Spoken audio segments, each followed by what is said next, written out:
الحمد لله لا ضد له ولا ند له ولا مثيل له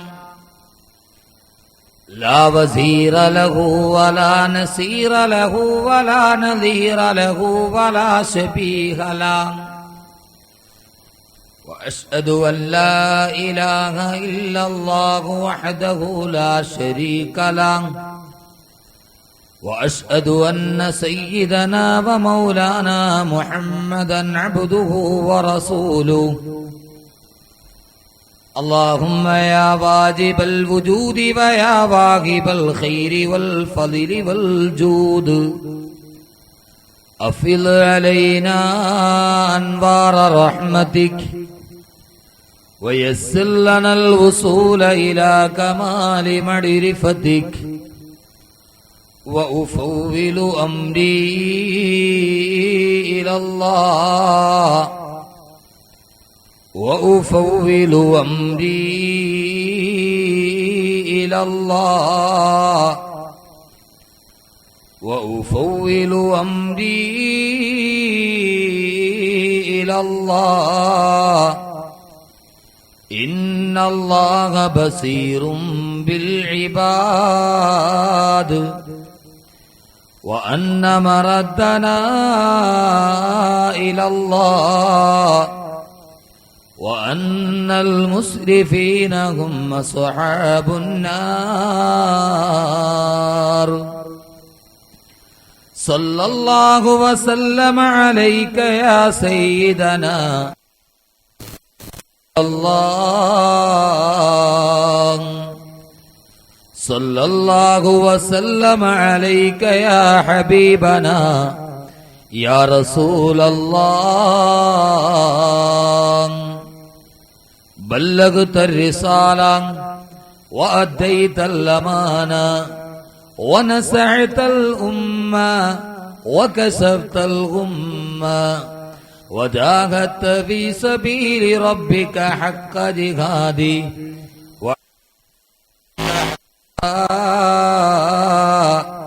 أتاك اليقين أعوذ بالله من الشيطان الرجيم بسم الله الرحمن الرحيم ومن يشاقق الرسول من بعد ما تبين له الهدى ويتبع غير سبيل المؤمنين نوله ما تولى ونصله جهنم وساءت مصيرا صدق الله مولانا العلي العظيم وقال نبينا وحبيبنا ورسولنا محمد صلى الله عليه وسلم كتاب الله فيه نبأ ما قبلكم وخبر ما بعدكم وحكم ما بينكم هو الفصل ليس بالحزل ومن تركه من جبار قسمه الله ومن ابتغى الهدى في غيره يضله الله وهو حبل الله المتين وهو الذكر الحكيم وهو الصراط المستقيم هو الذي لا يزيغ به الأهواء ولا تلتبس به الألسنة ولا يخلق عن كثرة الرد ولا ينقضى عجائبه ومن قال به صدق ومن عمل به حجر ومن دعا إليه هدى إلى صراط مستقيم صدق رسوله النبي المصطفى الأمين عليه وعلى آله وأهل بيته أفضل الصلوات وأزكى التسليم لها معان كموج البغير في مددي ولا تصام على الإكثار بالسرمي لها معان كموج البغير في مددي وفوق جوهره في الحسن والقيم ولا تعد ولا تحصى عجائبها ولا تصام على الإكثار في السعب.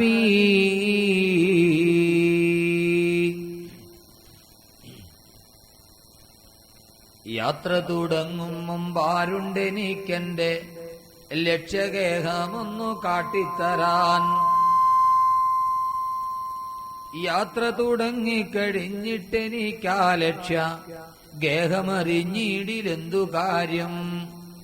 യാത്ര തുടങ്ങും മുമ്പാരുണ്ടെനിക്കെന്റെ ലക്ഷ്യഗേഹമൊന്നു കാട്ടിത്തരാൻ. യാത്ര തുടങ്ങിക്കഴിഞ്ഞിട്ടെനിക്കാ ലക്ഷ്യഗേഹമറിഞ്ഞിടിലെന്തു കാര്യം. സമാദരണീയരും ബഹുമാന്യരുമായ എന്റെ പ്രിയ സഹോദരങ്ങളെ, സഹോദരിമാരെ, അസ്സലാമു അലൈക്കും വറഹ്മത്തുള്ളാഹി തആല വബറകാതുഹു. ഇതര സഹോദര സമുദായത്തിൽപ്പെട്ട ആരെങ്കിലും ഈ ശബ്ദം ശ്രവിക്കുന്നുവെങ്കിൽ അവർക്കെന്റെ ഇസ്ലാമിക തത്വാധിഷ്ഠിത ധന്യാഭിവാദനങ്ങൾ. സർവലോക പരിപാലകനും സർവലോക സൃഷ്ടാവും സർവസംഹാരകനും സർവാധിനാഥനും സർവാധിപതിയും സർവേശ്വരനും സർവസ്വവുമായ അല്ലാഹു സുബ്ഹാനഹു വ തആല ഈ വിശിഷ്യമായ സംഗമത്തിന്റെ പവിത്രതയും പരിശുദ്ധതയും പരിപാവനതയും കൊണ്ട് നമ്മുടെ ഗതകാല ജീവിതത്തിലെ സമസ്ത അപരാധങ്ങളും പുറത്തു മാപ്പാക്കി തരുമാറാകട്ടെ. ശിഷ്ടമുള്ള ജീവിതം പാപങ്ങളിൽ നിന്നൊഴിഞ്ഞു മാറി അള്ളാഹുവിനും അവന്റെ പ്രവാചകനും വഴിപ്പെട്ട് ജീവിക്കുവാൻ ആദ്യമായി എന്നോടും ശേഷം നിങ്ങളോടും ഞാൻ വസിയ്യത്ത് ചെയ്യുകയാണ്. പരമകാരുണികനും പരമദയാലുവും പരമാധികാരിയുമായ അല്ലാഹു സുബ്ഹാനഹു വ തആല നമ്മിൽ നിന്ന് മൺമറഞ്ഞു പോയ നമ്മുടെ മാതാപിതാക്കൾ, ബന്ധുമിത്രാദികൾ, സഹോദരീ സഹോദരന്മാർ, ദുആ കൊണ്ട് നമ്മോട് വസിയ്യത്ത് ചെയ്തവർ, ഇൽമിന്റെ വഴിയിൽ നമ്മെ സഹായിച്ചവർ, നമ്മുടെ ഗുരുനാഥന്മാർ, അതിലെല്ലാം ഉപരി ഈ നന്മയുടെ വസന്തത്തിന്റെ തീരത്തേക്ക് നമ്മെ കൈപിടിച്ചാനയിച്ചവർ, എല്ലാവരുടെയും കബറിടങ്ങളെ വിശാലമാക്കി കൊടുക്കുമാറാകട്ടെ. അവരുടെ മണ്ണറകളെ മണിയറയാക്കി പരിവർത്തിപ്പിക്കുമാറാകട്ടെ. അള്ളാഹുവിന്റെ അതിമഹത്തായ അനുഗ്രഹത്താൽ ഇന്നലെ സമാരംഭം കുറിക്കപ്പെട്ട നമ്മുടെ ഈ സദസ്സ് രക്ഷയുടെ മാർഗം എന്ന വിഷയാധിഷ്ഠിതമായി പരിശുദ്ധ ഖുർആനുമായി ബന്ധപ്പെട്ട ചർച്ചയിലാണ് നാം നിലകൊണ്ടുപോവുക. അള്ളാഹുവിന്റെ അനുഗ്രഹത്താൽ പ്രതികൂലമായ കാലാവസ്ഥയിലും രണ്ടാം ദിനവും ഈ പ്രഭാഷണം ഇവിടെ സമാരംഭം കുറിക്കുമ്പോ നിങ്ങളുടെ എല്ലാവരുടെയും അനുമതിയോടെ ഇന്നലെ നിർത്തിയെടുത്തൊന്നും വീണ്ടും ഞാൻ എന്റെ വിഷയത്തിലേക്ക് കടക്കുകയാണ്. അല്ലാഹു സുബ്ഹാനഹു വ തആല വിശുദ്ധ ഖുർആൻ ചൂണ്ടിക്കാണിച്ച വഴിത്താരകളിലൂടെ നടന്നു ചെന്ന് ആ ഖുർആൻ വിഭാവന ചെയ്ത ആ ഉത്തമ സമുദായമായി, ഉത്തമ സമൂഹമായി ലോകത്ത് ജീവിച്ച് ഖുർആൻ മാടി വിളിച്ച വല്ലാഹു യദ്ഉ ഇലാ ദാരിസ്സലാം നിത്യസമാധാനത്തിന്റെ ഭവനത്തിലേക്ക് മാടി വിളിച്ച ഖുർആനിന്റെ ശുപാർശയോടെ അള്ളാഹുവിന്റെ സ്വർഗം കരഗതമാക്കുന്ന സത്യവിശ്വാസികളിൽ അള്ളാഹു നാം ഏവരെയും ഉൾപ്പെടുത്തി അനുഗ്രഹിക്കുമാറാകട്ടെ എന്ന ഹൃദയംഗമായ ദുആയോടെ ഞാൻ എന്റെ വിഷയത്തിലേക്ക് കടക്കുന്നു. അള്ളാഹു സുബ്ഹാനഹു വ തആല പൂർണ്ണമായി തൗഫീഖ് നൽകി അനുഗ്രഹിക്കുമാറാകട്ടെ. ലോക ചരിത്രത്തിൽ, മനുഷ്യരാശിയുടെ ചരിത്രത്തിൽ വിശ്വവിഖ്യാതമെന്നും വിശ്വോത്തരമെന്നും വിശ്വവിസ്മയമെന്നും വിശ്വാത്ഭുതമെന്നും ലോകചരിത്രം എന്നും കണക്ക് കൂട്ടി സമ്മതിച്ചു പോയിരുന്ന 1000 അത്ഭുതങ്ങൾ ചരിത്രത്തിന്റെ ഇന്നലകളിൽ കടന്നുപോയിട്ടുണ്ട്. സപ്താത്ഭുതങ്ങൾ, ഗിന്നസ് ബുക്കുകളിൽ സ്ഥാനം പിടിച്ച സപ്താത്ഭുതങ്ങൾ, ഇന്ന് ലോകത്ത് നിലവിലുള്ള ഏറ്റവും വലിയ 7 അത്ഭുതങ്ങൾ എന്നുവേണ്ട കഴിഞ്ഞു വന്ന എല്ലാ നൂറ്റാണ്ടുകളിലും ആ നൂറ്റാണ്ടുകളിലെ വിശ്വവിസ്മയമായും വിശ്വമഹാത്ഭുതമായും ലോകം മുഴുവനും കൊട്ടിഘോഷിച്ച അനേകം വിസ്മയങ്ങളും അത്ഭുതങ്ങളും ഇന്നലകളിൽ കഴിഞ്ഞു പോയിട്ടുണ്ട്. 19-ാം നൂറ്റാണ്ടിൽ ലോക മനസാക്ഷിയെ പോലും വല്ലാതെ വിസ്മയിപ്പിച്ച ഒന്നാണ് ലിയോണാർഡോ ഡാവിഞ്ചി എന്ന ഫ്രഞ്ച് ചിത്രകാരന്റെ മൊണാലിസ എന്ന ചിത്രം. ഈജിപ്തിലെ ഫ്രാൻസിലെ ബർത്തലോമിയ കുടുംബത്തിൽപ്പെട്ട പ്രഭുവിന്റെ ഭാര്യയെ മുന്നിൽ നിർത്തിക്കൊണ്ട് ലിയോണാർഡോ ഡാവിഞ്ചി വരച്ച മൊണാലിസ എന്ന സ്ത്രീയുടെ ചിത്രം 19-ാം നൂറ്റാണ്ടിലെ ലോകത്തിലെ ഏറ്റവും വലിയ അത്ഭുതമായി ലോകം മുഴുവനും പാടിപ്പുകഴ്ത്തിയിരുന്നു.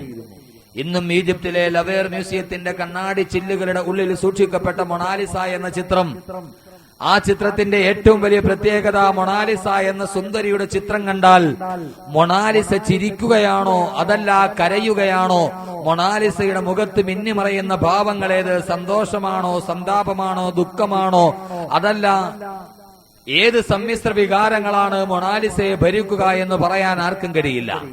അത്രത്തോളം സുന്ദരമായി ഇന്നും ഈജിപ്തിലെ ലവേർ മ്യൂസിയത്തിന്റെ കണ്ണാടി ചില്ലുകളുടെ ഉള്ളിൽ സൂക്ഷിക്കപ്പെട്ട മൊണാലിസ എന്ന ചിത്രം, അത് കണ്ടുകൊണ്ട് ഒരു ബൊളീവിയക്കാരനായ വിനോദസഞ്ചാരി ഇത് ജീവനുള്ളൊരു പെണ്ണാണ് എന്ന് തെറ്റിദ്ധരിച്ച് ആ പെണ്ണിനെ ആലിംഗനം ചെയ്യാൻ വേണ്ടി ഓടിച്ചെന്ന് കണ്ണാടി ചില്ലുകളിൽ നെറ്റിയിടിച്ച് ചില്ലുകൾ ഉടഞ്ഞുപോയി എന്ന് മൊണാലിസയുടെ ചിത്രത്തിന്റെ ചരിത്രത്തിൽ നമുക്ക് കാണാം.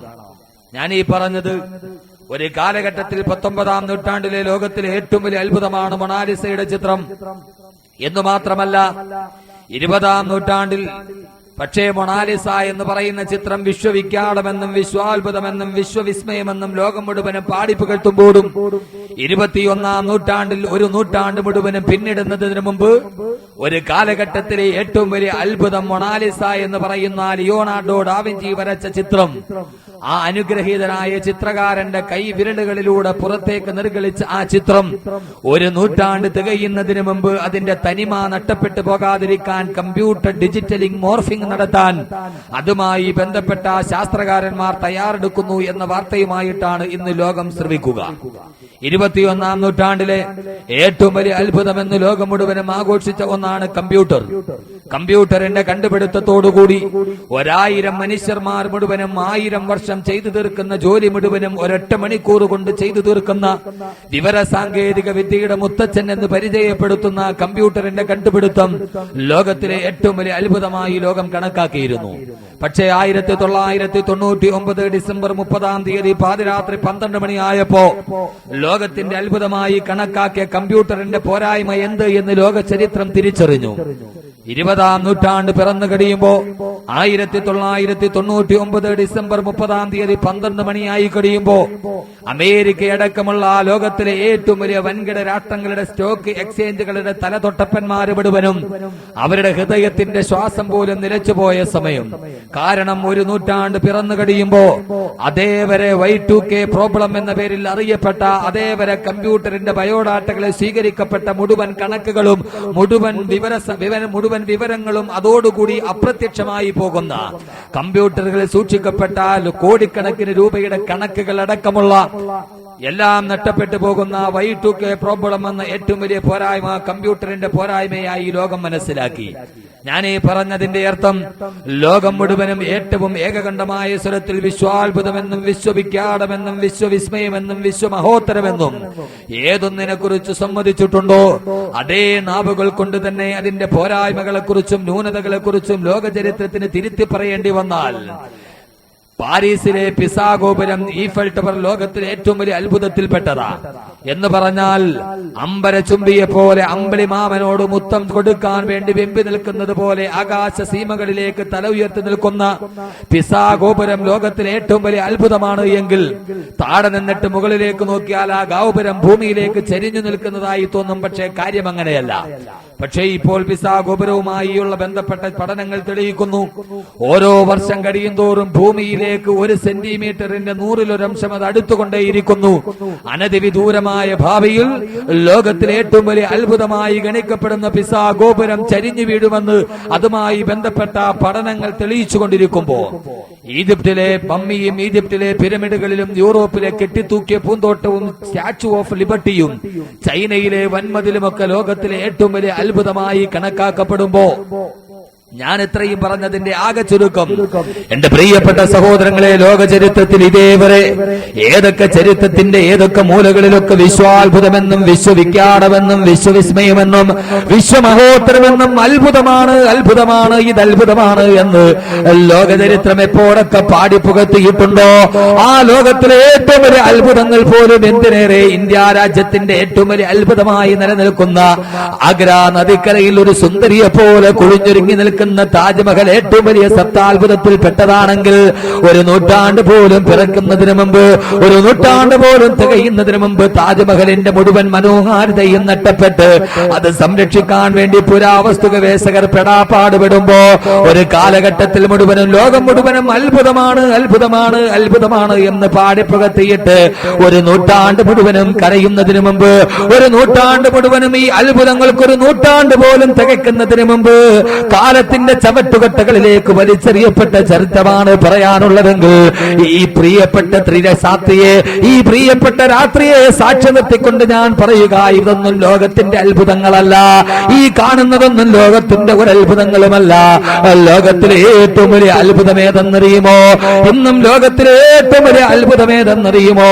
നമ്മുടെ അന്തരിച്ചു പോയ സഖാവ് ഇ.കെ. നയനാർ, അന്തരിച്ചു പോയ കേരളത്തിന്റെ മുൻ മുഖ്യമന്ത്രി, അദ്ദേഹം ജർമ്മനി സന്ദർശിക്കാൻ വേണ്ടി പോകുന്ന വേളയിൽ ജർമ്മനിയുടെ ഏറ്റവും ചരിത്ര പ്രസിദ്ധമായ നഗരത്തിന്റെ ബെർലിൻ നഗരത്തിന്റെ മധ്യത്തിലൂടെ ഒരു മണിക്കൂറിൽ 320 കിലോമീറ്റർ സ്പീഡിൽ കുതിച്ചു പാഞ്ഞുകൊണ്ടിരിക്കുന്ന വിദേശ നിർമ്മിത കാറിന്റെ പിൻസീറ്റിൽ ചാരിയിരുന്നിട്ട് തന്റെ കയ്യിലിരിക്കുന്ന ഒരു പെരുവിരലിന്റെ വലിപ്പം പോലുമില്ലാത്തൊരു ചെറിയ ഉപകരണത്തിലൂടെ ആ ജർമ്മനിയിൽ നിന്ന് ലക്ഷക്കണക്കിന് കിലോമീറ്ററുകൾ അകലെ കടലുകളും കടന്നു തൊട്ടിപ്പറ് ഇന്ത്യ രാജ്യത്തിന്റെ കീഴ്ഭാഗത്തൊരു ഏണിച്ചൊരു ഗോവണി ചാരി വച്ചിരിക്കുന്നത് പോലെ ചാരി വച്ചിരിക്കുന്ന കേരള സംസ്ഥാനത്തിന്റെ ഏതോ ഒരു ഓണം കേറാമൂലയായ ചെറുപ്പുളശ്ശേരിയിലെ തന്റെ വീട്ടിലിരിക്കുന്ന ശാരദാ ടീച്ചറുമായി അങ്ങകലെ ജർമ്മനിയിലൂടെ കുതിച്ചു പായുന്ന വിദേശ നിർമ്മിത കാറിന്റെ പിൻസീറ്റിൽ ചാരിയിരുന്ന് സഖാവ് ഇ.കെ. നയനാർ ഒരു വെറുവിരലിന്റെ വലിപ്പം പോലുമില്ലാത്ത ഒരു ഉപകരണത്തിലൂടെ അഭിമുഖ സംഭാഷണം ചെയ്തു എന്ന് നാം അറിയുമ്പോ ഇത്രത്തോളം ശാസ്ത്രം അതിന്റെ വിദൂര സാധ്യതകൾ മുഴുവനും സ്വായത്തമാക്കിയിട്ടും ലോകത്തിലെ ഏറ്റവും വലിയ സാത്താൻ എന്ന് പരിചയപ്പെടുത്തുന്ന സാക്ഷാൽ ജോർജ് ബുഷിന്റെ വൈറ്റ് ഹൗസിന്റെ മുൻതളത്തില്, ആ വൈറ്റ് ഹൗസിന്റെ അകത്തളങ്ങളിൽ ജോർജ് ബുഷിന്റെ വൈറ്റ് ഹൗസിന്റെ മുൻഭാഗത്തെ പൂന്തോട്ടത്തിൽ ഒരു താമര വിരിഞ്ഞു നിന്നാൽ, വേണ്ട ഒരു റോസാ പുഷ്പം വിടർന്നു നിന്നാൽ, ആ റോസാ പുഷ്പം വൈറ്റ് ഹൗസിന്റെ അങ്ങകലെ കിലോമീറ്ററുകൾക്കകലെ കേരള സംസ്ഥാനത്തിന്റെ തിരുവനന്തപുരം ജില്ലയിലെ വേളാവൂർ എന്ന് പറയുന്ന ഗ്രാമത്തിൽ തന്റെ വീടിന്റെ മുന്നിലിരിക്കുന്ന, തന്റെ വീടിന്റെ സ്വീകരണ റൂമിലിരിക്കുന്ന ടിവിയിൽ നാം കണ്ടുകൊണ്ടിരിക്കുമ്പോ വൈറ്റ് ഹൗസിന്റെ മുന്നിൽ നിൽക്കുന്ന റോസാ പുഷ്പത്തിന് ഏത് പരിമളമാണോ അതേ പരിമളം വേളാവൂരിരിക്കുന്ന തന്റെ വീടിന്റെ ടിവിയിലൂടെ ഒരു മനുഷ്യന്റെ നാസാരന്ധ്രങ്ങൾ കൊണ്ട് ആസ്വദിക്കാൻ കഴിയുന്ന രീതിയിൽ അത്രത്തോളം വിവര സാങ്കേതിക വിദ്യ മുഴുവനും പുരോഗതി പ്രാപിച്ചിട്ടും വേണ്ട, പാത്ത് ഫൈൻഡറും സോജർണറും ഒക്കെ ചൊവ്വയിലേക്കും വ്യാഴത്തിലേക്കും കുതിച്ചു പായുമ്പോൾ അമ്പിളിമാമനെ മുഴുവനും മനുഷ്യൻ തന്റെ കൈക്കൊമ്പിളിൽ കൊണ്ടുവന്നിട്ട്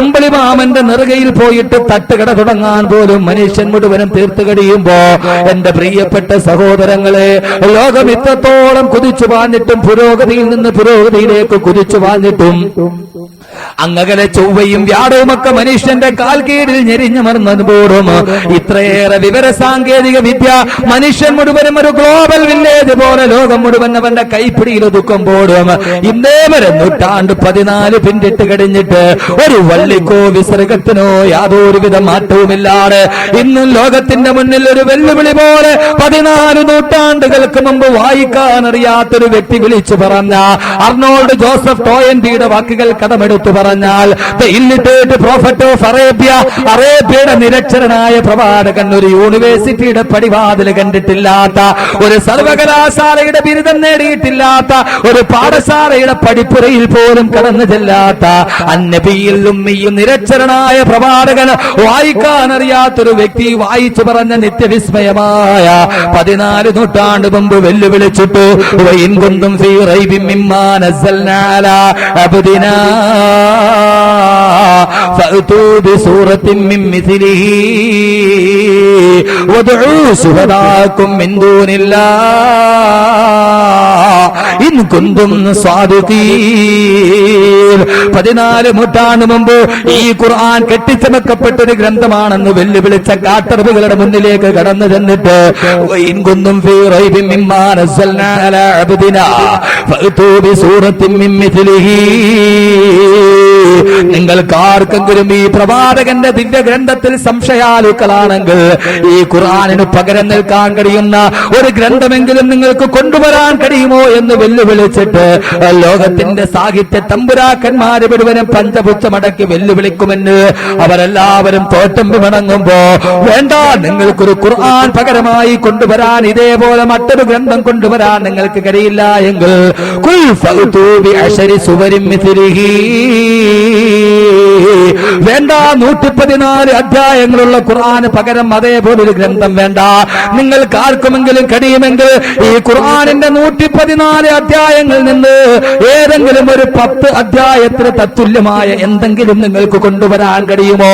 ഒരു പടി കൂടി താഴോട്ടിറങ്ങി വെല്ലുവിളിച്ചിട്ടും മറുപടി പറയാൻ ഒരാൾ പോലുമില്ലാതെ, വേണ്ട, 10 സൂറത്ത് നിങ്ങൾ കൊണ്ടുവരണ്ട, ഖുൽ ഫഅ്തൂ ബിസൂറത്തിൻ മിസ്ലിഹി, നിങ്ങൾക്ക് ആർക്കെങ്കിലും ആ പരിശുദ്ധമായ ഖുർആനിലെ ഏറ്റവും ചെറിയ അധ്യായമായ സൂറത്തുൽ കൗസറിന് പകരം നിൽക്കുന്ന 3 സൂക്തം മാത്രമുള്ള ഒരു അധ്യായമെങ്കിലും കൊണ്ടുവരാൻ കഴിയുമോ എന്ന് ചോദിച്ചിട്ട് അതിനും മറുപടി പറയാൻ ഒരു മനുഷ്യനും തയ്യാറാകാതെ വന്നപ്പോ, വേണ്ട, ഫല്യഅ്തൂ ബിഹദീസിൻ മിസ്ലിഹി, 6600 പരം വരുന്ന സൂക്തങ്ങളിൽ നിന്ന് ആ സൂക്തങ്ങൾക്ക് പകരം നിൽക്കുന്ന ഒരു സൂക്തമെങ്കിലും നിങ്ങൾക്ക് കൊണ്ടുവരാൻ കഴിയുമോ എന്ന് വെല്ലുവിളിച്ചിട്ട് മറുപടി കൊടുക്കാൻ ആണത്തമുള്ള ഒരു ആൺകുട്ടി പോലും ഇതേവരെ ജനിക്കാതെ വന്നിട്ട് 15 പൂർത്തിയാകാൻ പോകുന്നു. 15 നൂറ്റാണ്ട് പിന്നിട്ടിട്ടും ഈ വെല്ലുവിളിക്ക് മറുപടി കൊടുക്കാൻ ഒരു മനുഷ്യൻ പോലും ലോകത്ത് ജനിച്ചു വന്നില്ല എങ്കിൽ E=mc² എന്ന ദ്രവ്യപരിവർത്തന സിദ്ധാന്തത്തിന്റെ സിദ്ധാന്തം കണ്ടുപിടിച്ച ഐൻസ്റ്റീനോടും ചോദിച്ചില്ല ഖുർആൻ, ഐൻസ്റ്റീനെ, ബുദ്ധിരാക്ഷസരെ, കൊണ്ടുവരാൻ കഴിയുമോ ഈ ഖുർആനിന് പകരം ഒരു സൂറത്ത്? ആൽബർട്ട് ഐൻസ്റ്റീനും വെല്ലുവിളി സ്വീകരിച്ചില്ല. ആപേക്ഷിക സിദ്ധാന്തം കണ്ട ഐസക് ന്യൂട്ടനോടും ചോദിച്ചു, ന്യൂട്ടാ, കൊണ്ടുവരാൻ കഴിയുമോ ഒരു സൂറത്ത്? ഐസക് ന്യൂട്ടനും വെല്ലുവിളി സ്വീകരിച്ചില്ല, അരിസ്റ്റോട്ടിലും സ്വീകരിച്ചില്ല, ഹിപ്പോക്രാറ്റസും സ്വീകരിച്ചില്ല. ഈ ലോകത്തിന്റെ തലതൊട്ടപ്പന്മാരായ പണ്ഡിത പടുക്കൾ പോലും, സാഹിത്യ മനീഷികൾ പോലും വെല്ലുവിളി സ്വീകരിക്കാൻ കഴിയാറ്. ഇന്നും 15 നൂറ്റാണ്ട് പിന്നിടാൻ വേണ്ടി പോകുമ്പോഴും ഈ വെല്ലുവിളി ഏറ്റെടുക്കാൻ ആണത്തമുള്ള ഒരു ആൺകുട്ടി പോലും മുന്നോട്ട് വരാറ്.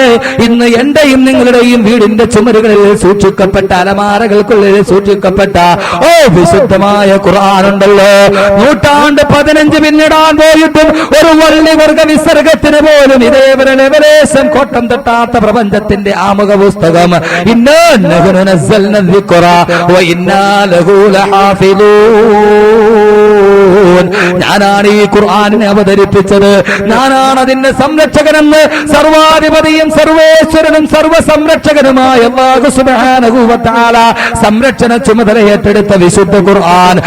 ഖുർആനാണ് ലോകത്തിലെ ഏറ്റവും ഒരു അത്ഭുതമെന്ന് ഞാൻ പറഞ്ഞാൽ അതിനെ നിരാകരിക്കാൻ ലോകത്തേത് ചരിത്രത്തിന് തമസ്കരിക്കാൻ കഴിയുക? ആ ഖുർആൻ സഹോദരങ്ങളെ, കെട്ടിത്തൂക്കി പൂന്തോട്ടം ഒരു അത്ഭുതമല്ല, ഗ്രേറ്റ് വാൾ ഓഫ് ചൈന ഒരു അത്ഭുതമല്ല, എംപയർ സ്റ്റേറ്റ് മന്ദിരം ഒരു അത്ഭുതമല്ല, ചൈനയിലെ വൻമതിലും ഒരു അത്ഭുതമല്ല, ഷാജഹാന്റെ താജ്മഹലും ഒരു അത്ഭുതമല്ല. ലോകത്തിനെ വരെ നിത്യവിസ്മയമായി വിരുന്നു നിൽക്കുന്ന വിശുദ്ധ ഖുർആൻ.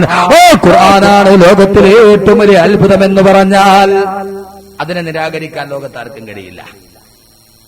ലോകത്തിലെ ഏറ്റവും വലിയ അത്ഭുതമായി ഗിന്നസ് ബുക്കിൽ ഇടം നേടേണ്ടത് ഏതാ? പരിശുദ്ധമായ ഖുർആൻ. ആ ഖുർആനിനെ വെല്ലാൻ കഴിയുന്ന ഒരു അത്ഭുതം ലോക ചരിത്രത്തിൽ ഇന്നേ വരെ പിറവിയെടുത്തിട്ടില്ല. ആ ഖുർആൻ ലോകത്തിലെ ഏറ്റവും വലിയ അത്ഭുതമാകുന്നത് ഏതുകൊണ്ടാണെന്നറിയോ? ലോകത്തിലെ ഏറ്റവും വലിയ അത്ഭുതമായി ഖുർആൻ മാറാനുള്ള കാരണം എന്താ? ഞാനൊന്ന് ചോദിച്ചോട്ടെ, മറ്റൊന്നും നിങ്ങൾ തെറ്റിദ്ധരിക്കരുത്.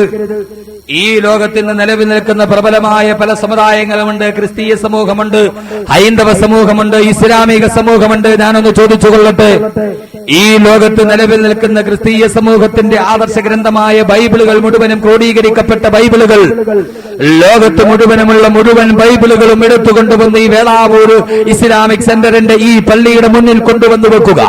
എന്നിട്ട് ആ ബൈബിൾ മുഴുവനും കത്തിക്കരിച്ച് ചാമ്പലാക്കുക. ലോകത്ത് പിന്നീട് ഒരു ബൈബിളിന്റെ കൈയെടുത്ത് പ്രതി പോലും ലോകത്ത് കാണാനില്ല. ആ ബൈബിളുകൾ മുഴുവനും കത്തിക്കരിച്ച് ചാമ്പലായി കഴിഞ്ഞാൽ പിന്നീട് ബൈബിളിന് പുനരവതാരമില്ല. കാരണം ബൈബിൾ മുഴുവനും ഹൃദയസ്ഥമാക്കപ്പെട്ട ഒരു ക്രിസ്തീയ പണ്ഡിതനെ കുറിച്ച് ലോകത്ത് ചർച്ച ചെയ്യപ്പെട്ടിട്ടില്ല. ലോകത്തുള്ള മറ്റു മുഴുവൻ വേദങ്ങളും, ഏതൊക്കെ വേദങ്ങളുണ്ടോ ആ വേദങ്ങൾ മുഴുവനും ഈ പള്ളിയുടെ മുറ്റത്ത് കൊണ്ടുവന്ന് അത് മുഴുവനും കത്തിക്കരിച്ച് ചാമ്പലാക്കി വെണ്ണീറാക്കിയിട്ട് സമുദ്രത്തിലേക്ക് വലിച്ചെറിഞ്ഞാൽ പോലും അതിനൊന്നും ഈ ലോകത്ത് പുനർജന്മമില്ല എങ്കിൽ മറ്റുള്ള ഒരു വേദങ്ങളും പൂർണ്ണമായി മനഃപ്പാടമാക്കിയ ഒരു പണ്ഡിതനെ കുറിച്ചും ചർച്ച ചെയ്യാൻ കഴിയില്ല എങ്കിൽ ഞാനൊന്ന് ചോദിച്ചോട്ടെ, ഇതൊരു അവകാശവാദമാണെന്ന് തന്നെ കരുതിയാലും ശരി, ഞാനൊന്ന് ചോദിച്ചു കൊള്ളട്ടെ, ലോകത്തുള്ള മുഴുവൻ മുസ്ഹഫുകളും ഖുർആനും എടുത്തുകൊണ്ടുവന്ന് ഈ പള്ളിയുടെ മുറ്റത്ത് കൊണ്ടുവന്ന് കൂട്ടിയിട്ടിട്ട് ആ ഖുർആൻ മുഴുവനും കത്തിക്കരിച്ച് ചാമ്പലാക്കി ആ ചാമ്പലാക്കി കിട്ടുന്ന വെണ്ണീര് മുഴുവനും ലോകത്തിലെ ഏറ്റവും പ്രധാനപ്പെട്ട മഹാസമുദ്രമായ 16,52,50,000 ചതുരശ്ര കിലോമീറ്റർ ഉപരിതല വിസ്തീർണമുള്ള പസഫിക് മഹാസമുദ്രത്തിന്റെ ഏറ്റവും താഴ്ഭാഗമുള്ള ലോകത്തിലെ ഏറ്റവും താഴ്ചയുള്ള ഭാഗമായ 11,122 മീറ്റർ താഴ്ചയിൽ കിടക്കുന്ന മരിയാന ട്രഞ്ച് എന്ന പസഫിക് മഹാസമുദ്രത്തിന്റെ ഏറ്റവും താഴ്ചയുള്ള ഭാഗത്തേക്ക് ലോകത്തുള്ള മുഴുവൻ ഖുർആനുകളും കത്തിക്കരിച്ച് ചാമ്പലാക്കിയ വെണ്ണീർ കൊണ്ടുപോയി പസഫിക് മഹാസമുദ്രത്തിന്റെ തിരമാലകൾക്കുള്ളിലേക്ക് വലിച്ചെറിഞ്ഞു കഴിഞ്ഞിട്ട് ഇനി ഈ ലോകത്തൊരു ഖുർആൻ പോലും ബാക്കിയില്ല. ലോകത്തുള്ള ഖുർആൻ മുഴുവനും കത്തിക്കരിച്ച് ചാമ്പലാക്കി കിട്ടിയ വെണ്ണീർ കൊണ്ടുപോയി ലോകത്തിലെ ഏറ്റവും താഴ്ചയുള്ള പ്രദേശമായ പസഫിക് മഹാസമുദ്രത്തിന്റെ തിരമാലകളെ മുകളിലേക്ക് അലിഞ്ഞു ചേർന്നിട്ട് ലോകത്തിന് ഖുർആനില്ല എന്ന് ആരെങ്കിലും പറഞ്ഞാൽ നമുക്ക് പറയാൻ കഴിയുമോ? അവിടെ നിന്ന് കടന്നു വന്നിട്ട് ഈ ഇന്ത്യ രാജ്യത്ത് വേണ്ട നമ്മുടെ കേരള സംസ്ഥാനത്തിൽ തന്നെ എത്രയോ അറബി കോളേജുകളുണ്ട്, എത്രയോ മദ്രസകളുണ്ട്. ഈ തിരുവനന്തപുരം ജില്ലയിൽ തന്നെ എത്രയോ അറബി കോളേജുകളും മദാരിസുകളുമുണ്ട്. ഈ വിനീതനും ഇവിടുത്തെ ഇമാമായ സഫറുല്ലാഹ് മൗലവി അടക്കമുള്ള ആളുകൾ ഇൽമിന്റെ പൊൻവെളിച്ചത്തിലേക്ക് ആനയിച്ച പൂന്തറ ഹിദായത്തുൽ ഇസ്ലാം അറബി കോളേജ് അടക്കമുള്ള എത്രയോ ദീനി മദാരിസുകളുണ്ട്. അവിടെ പരിശുദ്ധമായ ഖുർആൻ മനഃപ്പാഠമാക്കുന്ന ഹിഫ്ളുൽ ഖുർആന്റെ വിഭാഗത്തിലേക്ക് കടന്നു ചെന്നിട്ട് 5 വയസ്സ് പോലും തികയാത്ത, വേണ്ട 8 വയസ്സ് പോലും തികയാത്ത ഖുർആൻ മനഃപ്പാഠമാക്കുന്ന പിഞ്ചുബാലന്മാരെ നിർത്തിയിട്ട് ഖുർആൻ ഓതു മക്കളെ എന്ന് പറഞ്ഞു കഴിയുമ്പോ ബിസ്മില്ലാഹിർ റഹ്മാനിർ റഹീം അലിഫ് ലാം മീം ദാലികൽ കിതാബു ലാ റൈബ ഫീഹി ഹുദൽ ലിൽ മുത്തഖീൻ. ആ പിഞ്ചുബാലന്മാരുടെ മനസ്സിന്റെ ഉള്ളിൽ തങ്കലിപികളിൽ കൊത്തിവെച്ചിരിക്കുന്നത് പോലെ പരിശുദ്ധ ഖുർആൻ ആദ്യം മുതൽ അവസാനം വരെക്കുള്ള അഊദു ബിറബ്ബിന്നാസ് മലിക്കിന്നാസ് ഇലാഹിന്നാസ് മിൻ ശർറിൽ വസ്വാസിൽ ഖന്നാസ് അല്ലദീ യുവസ്വിസു ഫീ സുദൂരിന്നാസ് മിനൽ ജിന്നതി വന്നാസ്. ഖുർആൻ ആദ്യം മുതൽ അവസാനം വരെ പിഞ്ചുബാലന്മാരുടെ മനസ്സുകളിൽ പോലും ഖുർആൻ ജീവിക്കുന്നുവെന്ന് ലോകത്തെ ആരൊക്കെ തകർത്ത് തരിപ്പണമാക്കിയാൽ എന്താ?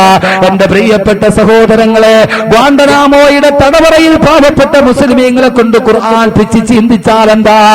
ലോകത്തുള്ള മനുഷ്യരുടെ മനസ്സുകളിൽ ഉല്ലേഖനം ചെയ്യപ്പെട്ട വിശുദ്ധ ഖുർആൻ ആരൊക്കെ നശിപ്പിക്കാൻ മെനക്കെട്ടാലും ഈ ലോകത്തിന്റെ അവസാനം വരെ ഈ ലോകത്തിന്റെ അസ്തിത്വമായി നിലനിൽക്കുന്ന വിശുദ്ധമായ ഖുർആൻ, ആ ഖുർആനാണ് ലോകത്തിലെ ഏറ്റവും വലിയ അത്ഭുതം എന്ന് പറഞ്ഞാൽ ആ ഖുർആനുമായ ചർച്ചയിലേക്ക് നമുക്ക് കടന്നു പോകാം. ആ ഖുർആനുമായ ചർച്ചയിലൂടെ നമ്മുടെ പ്രഭാഷണത്തിന്റെ 2ാം ദിവസം നമുക്ക് തുടർന്നു പോകാം. അതിനു മുമ്പ് ഖുർആന്റെ ചർച്ചയിലേക്ക് കടക്കുമ്പോ ഇമാം ബൂസൂരിയുടെ വാക്കുകൾ കടമെടുത്തിട്ട് നമുക്ക് പറയാം, ഖുർആൻ പറഞ്ഞു തീർക്കാൻ കഴിയാത്ത സുവിശേഷമാ അല്ലാഹു സുബ്ഹാനഹു വ തആല ഭൂലോകത്തിൽ നൽകിയ ഏറ്റവും വലിയ വരദാനം അർത്ഥത്തിന്റെ മഹാസാഗരവുമായി ഈ ലോകത്തേക്ക് കടന്നു വന്ന വിശുദ്ധ ഖുർആൻ. ആ ഖുർആനുമായി ബന്ധപ്പെട്ട ചർച്ച ഒരു പ്രഭാഷകനും അത് പറഞ്ഞു തീർക്കാൻ സാധ്യമല്ല, ഒരെഴുത്തുകാരനും എഴുതി തീർക്കാൻ കഴിയാത്ത രീതിയിൽ അർത്ഥത്തിന്റെ അനന്ത വിശാലമായ മഹാസാഗര പോലെ പരന്നു കിടക്കുന്ന വിശുദ്ധ ഖുർആൻ. ഇമാം ബൂസൂരിയുടെ വാക്കുകൾ നമുക്ക് കടമെടുക്കാം. ഇമാം ബൂസൂരി അല്ലാഹു അങ്ങേക്ക് അനുഗ്രഹം ചെയ്യട്ടെ. പരിശുദ്ധ ഖുർആനിനെ കുറിച്ച് ഇമാം ബൂസൂരി പറയുന്നു, ജൽബഗീരി ഫീ മദദി വഫൗഖ ജൗഹരിഹി ഫിൽ ഹുസ്നി വൽ ഖിയമി ولا تعد ولا تحصى جانبها ولا تصام على الإقفار بالسامي ഇമാം ബുസൂരി പറയുന്നു ആ ഖുർആനിന്റെ അർത്ഥസമ്പുഷ്ടത, ആ ഖുർആന്റെ അർത്ഥവിശാലത, അർത്ഥദ്യോതകമായ ആശയസമ്പുഷ്ടമായ ആശയങ്ങളുമായി മനുഷ്യന്റെ ഹൃദയത്തോട് വിനിമയം നടത്തുന്ന വിശുദ്ധ ഖുർആൻ ലഹാ മആനിൻ കമൗജിൽ ബഹരി, കടലിലെ അടങ്ങാത്ത തിരമാല പോലെ പ്രവൃത്തി വിശാലമാണ് വിശുദ്ധ ഖുർആൻ. ഇമാം ബുസൂരി അങ്ങേക്ക് അല്ലാഹു അനുഗ്രഹം ചെയ്യട്ടെ. ഇമാം ബുസൂരി പറഞ്ഞു ലഹാ മആനിൻ കമൗജിൽ ബഹരി, കടലിലെ അടങ്ങാത്ത അടമുറിയാത്ത തിരമാലയുടെ പ്രവാഹം പോലെയാണ് ഖുർആന്റെ അർത്ഥസമ്പുഷ്ടത. ആ ഖുർആനുമായി ബന്ധപ്പെട്ട ചർച്ചകളിലേക്ക് നമുക്ക് കടന്നു പോകാം. അല്ലാഹു സുബ്ഹാനഹു വ തആല മനസ്സിലാക്കാൻ, അമൽ ചെയ്യാൻ അല്ലാഹു സുബ്ഹാനഹു വ തആല തൗഫീഖ് നൽകി അനുഗ്രഹിക്കുമാറാകട്ടെ. സഹോദരങ്ങളെ, എന്താണ് ഖുർആൻ?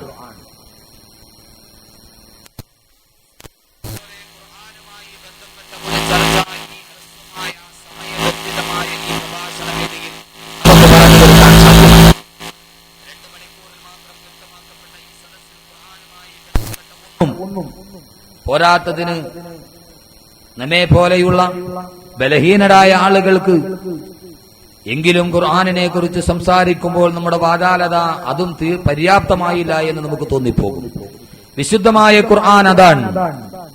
എന്താണ് ഖുർആൻ എന്ന ചോദ്യത്തിന്റെ ആകെയുള്ള ഒരൊറ്റ ഉത്തരം, ഖുർആൻ എന്താണ് എന്നതിന്റെ ഉത്തരമായി അല്ലാഹുവിന്റെ പ്രവാചകൻ നബി മുഹമ്മദ് മുസ്തഫ, ആദരവായ നബി മുഹമ്മദ് മുസ്തഫ, ഓർമ്മയുണ്ട്, ഹബീബായ നബി മുഹമ്മദ് മുസ്തഫ സല്ലല്ലാഹു അലൈഹി വസല്ലം വിശുദ്ധമായ ഖുർആനിനെ കുറിച്ച് അവിടുത്തെ അതരമൊഴികളിൽ നിന്ന് നിർഗളിച്ച ഒരൊറ്റ ഹദീസ്, ഇൻഷാ അല്ലാഹ് അത് മാത്രം ചർച്ച ചെയ്ത് നമുക്കിന്ന് ഈ സദസ്സ് പിരിയാം. അല്ലാഹു തൗഫീഖ് നൽകി അനുഗ്രഹിക്കുമാറാകട്ടെ. ബഹുമാനപ്പെട്ട ഹാരിസ് ബിൻ അൽ-അഅ്വ റളിയല്ലാഹു തആല അൻഹു റിവായത്ത് ചെയ്യുന്ന ഒരു ഹദീസ്. ഹാരിസ് ബിൻ അൽ-അഅ്വ റളിയല്ലാഹു തആല അൻഹു പറയുന്നു, മറർതു ഫിൽ മസ്ജിദി ഫഇദൻ നാസു യഖൂലൂന ഫിൽ അഹാദീസ്. ഹാരിസ് ബിൻ അൽ-അഅ്വ റളിയല്ലാഹു തആല അൻഹു പറയുന്നു, മറർതു ഫിൽ മസ്ജിദി, ഞാനൊരു പള്ളിയിലൂടെ, നമ്മുടെ നാട്ടിലെ പള്ളിയിലൂടെ ഞാൻ കടന്നുപോയി. ആ സമയത്ത് ഫഇദൻ നാസു യഖൂലൂന ഫിൽ അഹാദീസ്, പള്ളിയിലൂടെ ഞാൻ നടന്നു പോകുമ്പോ പള്ളിക്കകത്തിരുന്ന് ചില ആളുകൾ നാട്ടുവർത്തമാനം പറഞ്ഞ് തർക്ക വിതർക്കങ്ങൾ നടത്തി, അവരങ്ങോട്ടും ഇങ്ങോട്ടും ആശയ സംവാദം നടത്തി നാട്ടുവർത്തമാനങ്ങളുമായി പള്ളിയെ ശബ്ദ കോലാഹലങ്ങളാൽ മുഖരിതമാകുന്ന അവസ്ഥ ഞാൻ കണ്ടു. എന്റെ മനസ്സ് വേദനിച്ചു. ഹാരിസിൽ പറയുന്നു, പള്ളിക്കകത്തിരുന്ന് അങ്ങോട്ടും ഇങ്ങോട്ടും വർത്തമാനം പറഞ്ഞ് അങ്ങോട്ടും ഇങ്ങോട്ടും തർക്ക വിതർക്കങ്ങൾ നടത്തി ആളുകൾ അങ്ങോട്ടും ഇങ്ങോട്ടും ശബ്ദമയാനമായ ഒരു അന്തരീക്ഷം ഞാൻ പള്ളിയിൽ കണ്ടു. എനിക്ക് മനസ്സിലായി ഇതൊരു ആശാവഹമായ സംഭവമല്ല. അള്ളാഹുവിന്റെ പള്ളിയുടെ പവിത്രതയെ പോലും കളങ്കപ്പെടുത്തുന്ന രീതിയിൽ ആളുകൾ സംസാരിക്കുന്നു. ഇതൊരു വല്ലാത്ത ഫിത്നയാണ്, ഇതൊരു വല്ലാത്ത ഫിത്നയാണ്. ബഹുമാനപ്പെട്ട പ്രവാചകൻ നബി മുഹമ്മദ് മുസ്തഫ സല്ലല്ലാഹു അലൈഹി വസല്ലമയുടെ പള്ളികളിൽ ആളുകൾ പോലും ശബ്ദമുയർത്തി സംസാരിക്കുന്നത് കണ്ടപ്പോ ഹാരിസ് ബിൻ അൽ-അഅ്വ റളിയല്ലാഹു തആല അൻഹു പറയുന്നു, ഞാൻ നേരെ ബഹുമാനപ്പെട്ട അലി ഇബ്നു അബീ ത്വാലിബ് റളിയല്ലാഹു തആല അൻഹുവിന്റെ അടുക്കലെത്തി. അല്ലാഹുവിന്റെ പ്രവാചകന്റെ വഫാത്തിന് ശേഷമുള്ള സംഭവമാണ്. ഞാൻ നേരെ എന്റെ പ്രിയപ്പെട്ട ഹബീബായ അല്ലാഹുവിന്റെ പ്രവാചകന്റെ അനന്തരവനായ അലി ഇബ്നു അബീ ത്വാലിബ് റളിയല്ലാഹു തആല അൻഹുവിന്റെ അടുക്കലെത്തി. അലി റളിയല്ലാഹു തആല അൻഹുവിനോട് ഞാൻ വിവരം പറഞ്ഞു. ആ സമയത്ത് അലി ഇബ്നു അബീ താലിബിനോട് ചോദിച്ചു, അവഖദു ഫഅലൂഹാ, അവരെങ്ങനെ ചെയ്യുന്നത് നീ കണ്ടുപോയോ? അല്ലാഹുവിന്റെ പ്രവാചകന്റെ പള്ളിയിൽ ആശാവഹമല്ലാതെ ശബ്ദകോലാഹലങ്ങൾ ഉയർത്തുന്ന ഒരു സമൂഹത്തെ നീ കണ്ടോ? അവരെങ്ങനെ പ്രവർത്തിക്കുന്നത് കണ്ടോ എന്ന് ആശ്ചര്യാതിരേകത്തോടെ അലി ഇബ്നു അബീ താലിബ് ചോദിക്കുമ്പോ ഹാരിസ് ബിൻ അൽ-അഅ്വ പറയുന്നു, അതെ, ഞാനിത് കണ്ടിട്ടാണ് അങ്ങയുടെ അടുക്കലൂടെ വരുന്നത്. ബഹുമാനപ്പെട്ട അലി ഇബ്നു അബീ ത്വാലിബ് റളിയല്ലാഹു തആല അൻഹു പറയുന്നു, നീ കേട്ടിട്ടുണ്ടോ? ഇന്നി സമീഅതു റസൂലല്ലാഹി സ്വല്ലല്ലാഹു അലൈഹി വസല്ലം, അല്ലാഹുവിന്റെ പ്രവാചകൻ പറയുന്നതായി ഞാൻ കേട്ടു. അല്ലാഹുവിന്റെ പ്രവാചകൻ ഒരിക്കൽ പറയുന്നത് ഞാൻ കേട്ടു, സതകൂനു ബഅദീ ഫിത്നതുൻ, എനിക്ക് ശേഷം ഒരു വലിയ ഫിത്ന ലോകത്ത് സംഭവിക്കാൻ പോവുകയാ. എനിക്ക് ശേഷം ഈ ലോകത്തൊരു വലിയ ഫിത്ന സംഭവിക്കാൻ പോവുകയാണ്. ഒരു വലിയ വിനാശം വരാനിരിക്കുന്ന കാർമേഘം ഞാൻ മുൻകൂട്ടി കാണുന്നു എന്ന് ഹബീബായ നബി മുഹമ്മദ് മുസ്തഫ.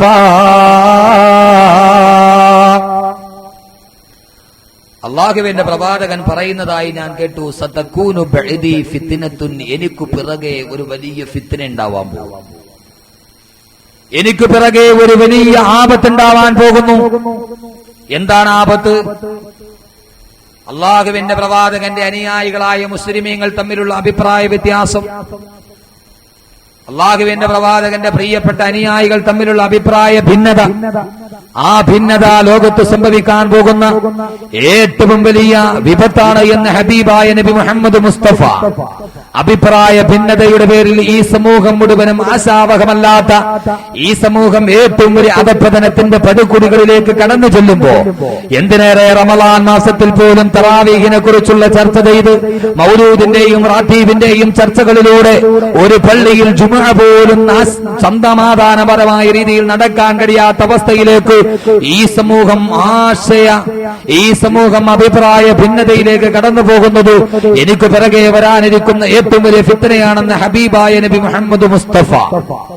അഭിപ്രായ ഭിന്നത, അള്ളാഹുവിന്റെ പ്രവാചകന്റെ പ്രിയപ്പെട്ട അനുയായികൾ നിസ്സാരപരമായ ശാഖാപരമായ കാര്യങ്ങളുടെ പേരിൽ ഉണ്ടാകുന്ന അഭിപ്രായ ഭിന്നത, ആ ഭിന്നത ഒരു നാടിന്റെ തന്നെ സമാധാന അന്തരീക്ഷം കടത്തുന്ന അവസ്ഥയിലേക്ക് എത്തുക, കെടുത്തുന്ന അവസ്ഥയിലേക്ക് എത്തുക. ആ സമയത്ത് അല്ലാഹുവിന്റെ പ്രവാചകനോട് ഞങ്ങൾ ചോദിച്ചു പോയി, മൽ മഖ്റജു മിൻഹാ യാ റസൂലല്ലാഹ്, അല്ലാഹുവിന്റെ നബിയേ, ആ വലിയ ആപത്തുകളിൽ നിന്ന് ഞങ്ങളെ രക്ഷപ്പെടുത്താൻ ഒരു മാർഗം പറഞ്ഞതാ നബിയേ. ആ വലിയ ഫിത്നയുടെ കാലഘട്ടത്തിൽ ഒരു രക്ഷാ കവചം ഞങ്ങൾക്ക് അങ്ങ് തീർത്തുതാ നബിയേ, ഒരു രക്ഷയുടെ മാർഗം ഞങ്ങൾക്ക് പറഞ്ഞതാ നബിയേ. മൽ മഖ്റജു മിൻഹാ യാ റസൂലല്ലാഹ്, ആ സമയത്ത് ഞങ്ങൾക്കൊരു മോചനം നൽകാൻ, ഒരു മോചനം നേടാൻ ഒരു സൽപാന്താവ് ഞങ്ങൾക്ക് തരുന്ന് പറഞ്ഞതാ നബിയേ. പ്രവാചകൻ നബി മുഹമ്മദ് മുസ്തഫ സല്ലല്ലാഹു അലൈഹി വസല്ലം അള്ളാഹുവിന്റെ പ്രവാചകനോട് അലി ഇബ്നു അബീ താലിബ് റളിയല്ലാഹു തആല അൻഹു ചോദിച്ചു, നബിയെ, അങ്ങയുടെ കാലശേഷം സംഭവിക്കുന്ന ഈ അഭിപ്രായ ഭിന്നത എന്ന മഹാവിപത്തിൽ നിന്ന് രക്ഷ നേടാൻ, ആ ജീർണതകളിൽ നിന്ന് ഞങ്ങൾക്ക് മോചനം നേടാൻ, മൽ മഖ്റജു മിൻഹാ യാ റസൂലല്ലാഹ്, അള്ളാഹുവിന്റെ നബിയെ, അതിൽ നിന്നുള്ള ഞങ്ങളുടെ രക്ഷാമാർഗമേതാണ്? അള്ളാഹുവിന്റെ പ്രവാചകന്റെ മറുപടി, കിതാബുല്ലാഹ്, അള്ളാഹുവിന്റെ വിശുദ്ധമായ കിതാബാണ്, അള്ളാഹുവിന്റെ ഖുർആനാണ്. പിന്നീട് പ്രവാചകൻ ആ ഖുർആൻ എന്താണെന്നൊരു ലഘുവായ പരിചയപ്പെടുത്തൽ സമൂഹത്തിന് നടത്തി. അള്ളാഹിന്റെ പ്രവാചകൻ പറഞ്ഞു, കിതാബുല്ലാഹ്, അള്ളാഹുവിന്റെ വിശുദ്ധമായ ഖുർആനാണ്. ആ ഖുർആൻ എന്തെന്നറിയുമോ? ഫീഹി നബഉ മാ ഖബലകും വഖബറു മാ ബഅദകും വഹുക്മു മാ ബൈനകും ഹുവൽ ഫസ്ലു ലൈസ ബിൽ ഹസ്ൽ വമൻ തറകഹു മിൻ ജബ്ബാരിൻ ഖസമഹുല്ലാഹ് ومن ابتغى الهدى في غيره أضله الله وهو حبل الله المتين وهو الذكر الحكيم وهو الصراط المستقيم هو الذي لا يزيغ به الأهواء ولا تلتبس به الألسنة أو كما قال شفيعنا رسول الله. അള്ളാഹുവിന്റെ പ്രവാചകൻ തുടങ്ങുന്നു, കിതാബുല്ലാഹ്, അള്ളാന്റെ ഖുർആൻ എന്ന് പറഞ്ഞാൽ എന്താണ് നിങ്ങൾക്കറിയുമോ? ഫീഹി, ആ ഖുർആനിലുണ്ട്, നബഉ മാ ഖബലകും, നിങ്ങളുടെ കഴിഞ്ഞുപോയ നിങ്ങളുടെ മുൻഗാമികളുടെ, നബഉ മാ ഖബലകും, നിങ്ങളുടെ മുന്നിലുള്ള എല്ലാ പ്രശ്നങ്ങളുടെ വേണ്ട നിങ്ങളുടെ മുൻഗാമികളുടെ എല്ലാ കാര്യങ്ങളും അതിലുണ്ട്. വഖബറു മാ ബഅദകും, നിങ്ങൾക്ക് ശേഷമുള്ള കാര്യങ്ങളും സുവിശേഷവും അതിലുണ്ട്. ഇന്നലകൾ ആ ഖുർആനിന്റെ പ്രതിപാദ്യമാണ്. അലം തറ കൈഫ ഫഅല റബ്ബുക ബിആദി ഇറമ ദാത്തിൽ ഇമാദി അല്ലതി ലം യുഖ്ലഖ മിഥ്ലുഹാ ഫിൽ ബിലാദ്. ആദ് സമൂദ് ഗോത്രത്തെക്കുറിച്ച്, ഇന്നലകളിൽ കഴിഞ്ഞുപോയ സമൂഹത്തെക്കുറിച്ച് പരിശുദ്ധമായ ഖുർആൻ സത്യമായി പത്യമായി അവതരിപ്പിക്കുന്നുണ്ടെന്ന് വിശുദ്ധ ഖുർആൻ വീണ്ടും പറയുന്നു. വഖബറു മാ ബഅദകും, നിങ്ങൾക്ക് ശേഷമുള്ള വാർത്തകളും അതിൽ പറയുന്നുണ്ട്. നാളുകളിൽ എന്താണ് സംഭവിക്കുക, ഖിയാമത്ത് നാളിനെ കുറിച്ച്, ലോകാവസാനത്തെ കുറിച്ച്, ഈ പ്രപഞ്ചം തകരുന്നതിനെ കുറിച്ച്, ഈ ഗാലക്സികളുടെ പതനത്തെ കുറിച്ച്, ഈ നക്ഷത്രങ്ങൾ ഉതിർന്നു വീഴുന്നതിനെ കുറിച്ച്, സൂര്യൻ കത്തുന്നതിനെ കുറിച്ച്, ലോകാവസാന അവസാനത്തെ കുറിച്ച്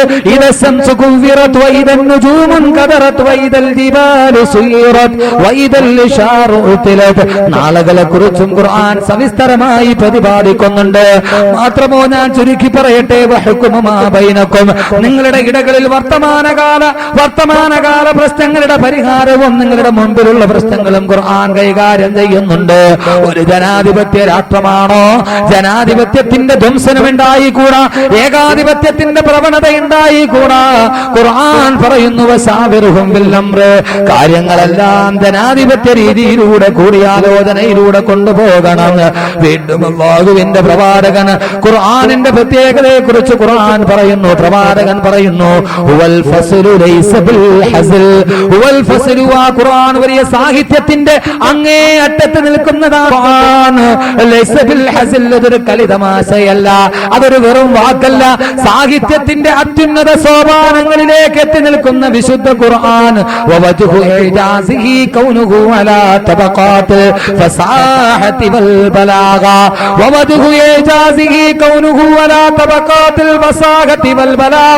ഫസാഹത്തിന്റെയും ബലാഗത്തിന്റെയും അങ്ങേയറ്റവും താണ്ടിച്ചെന്ന വിശുദ്ധ ഖുർആൻ ലോകത്തിലെ സാഹിത്യ തമ്പുരാക്കന്മാരെ പോലും മുട്ടുകുപ്പിച്ച സാഹിത്യത്തിന്റെ വല്ലാത്തൊരു പ്രചോദനമാണ് വിശുദ്ധ ഖുർആൻ എന്ന് ഹബീബായ നബി മുഹമ്മദ് മുസ്തഫ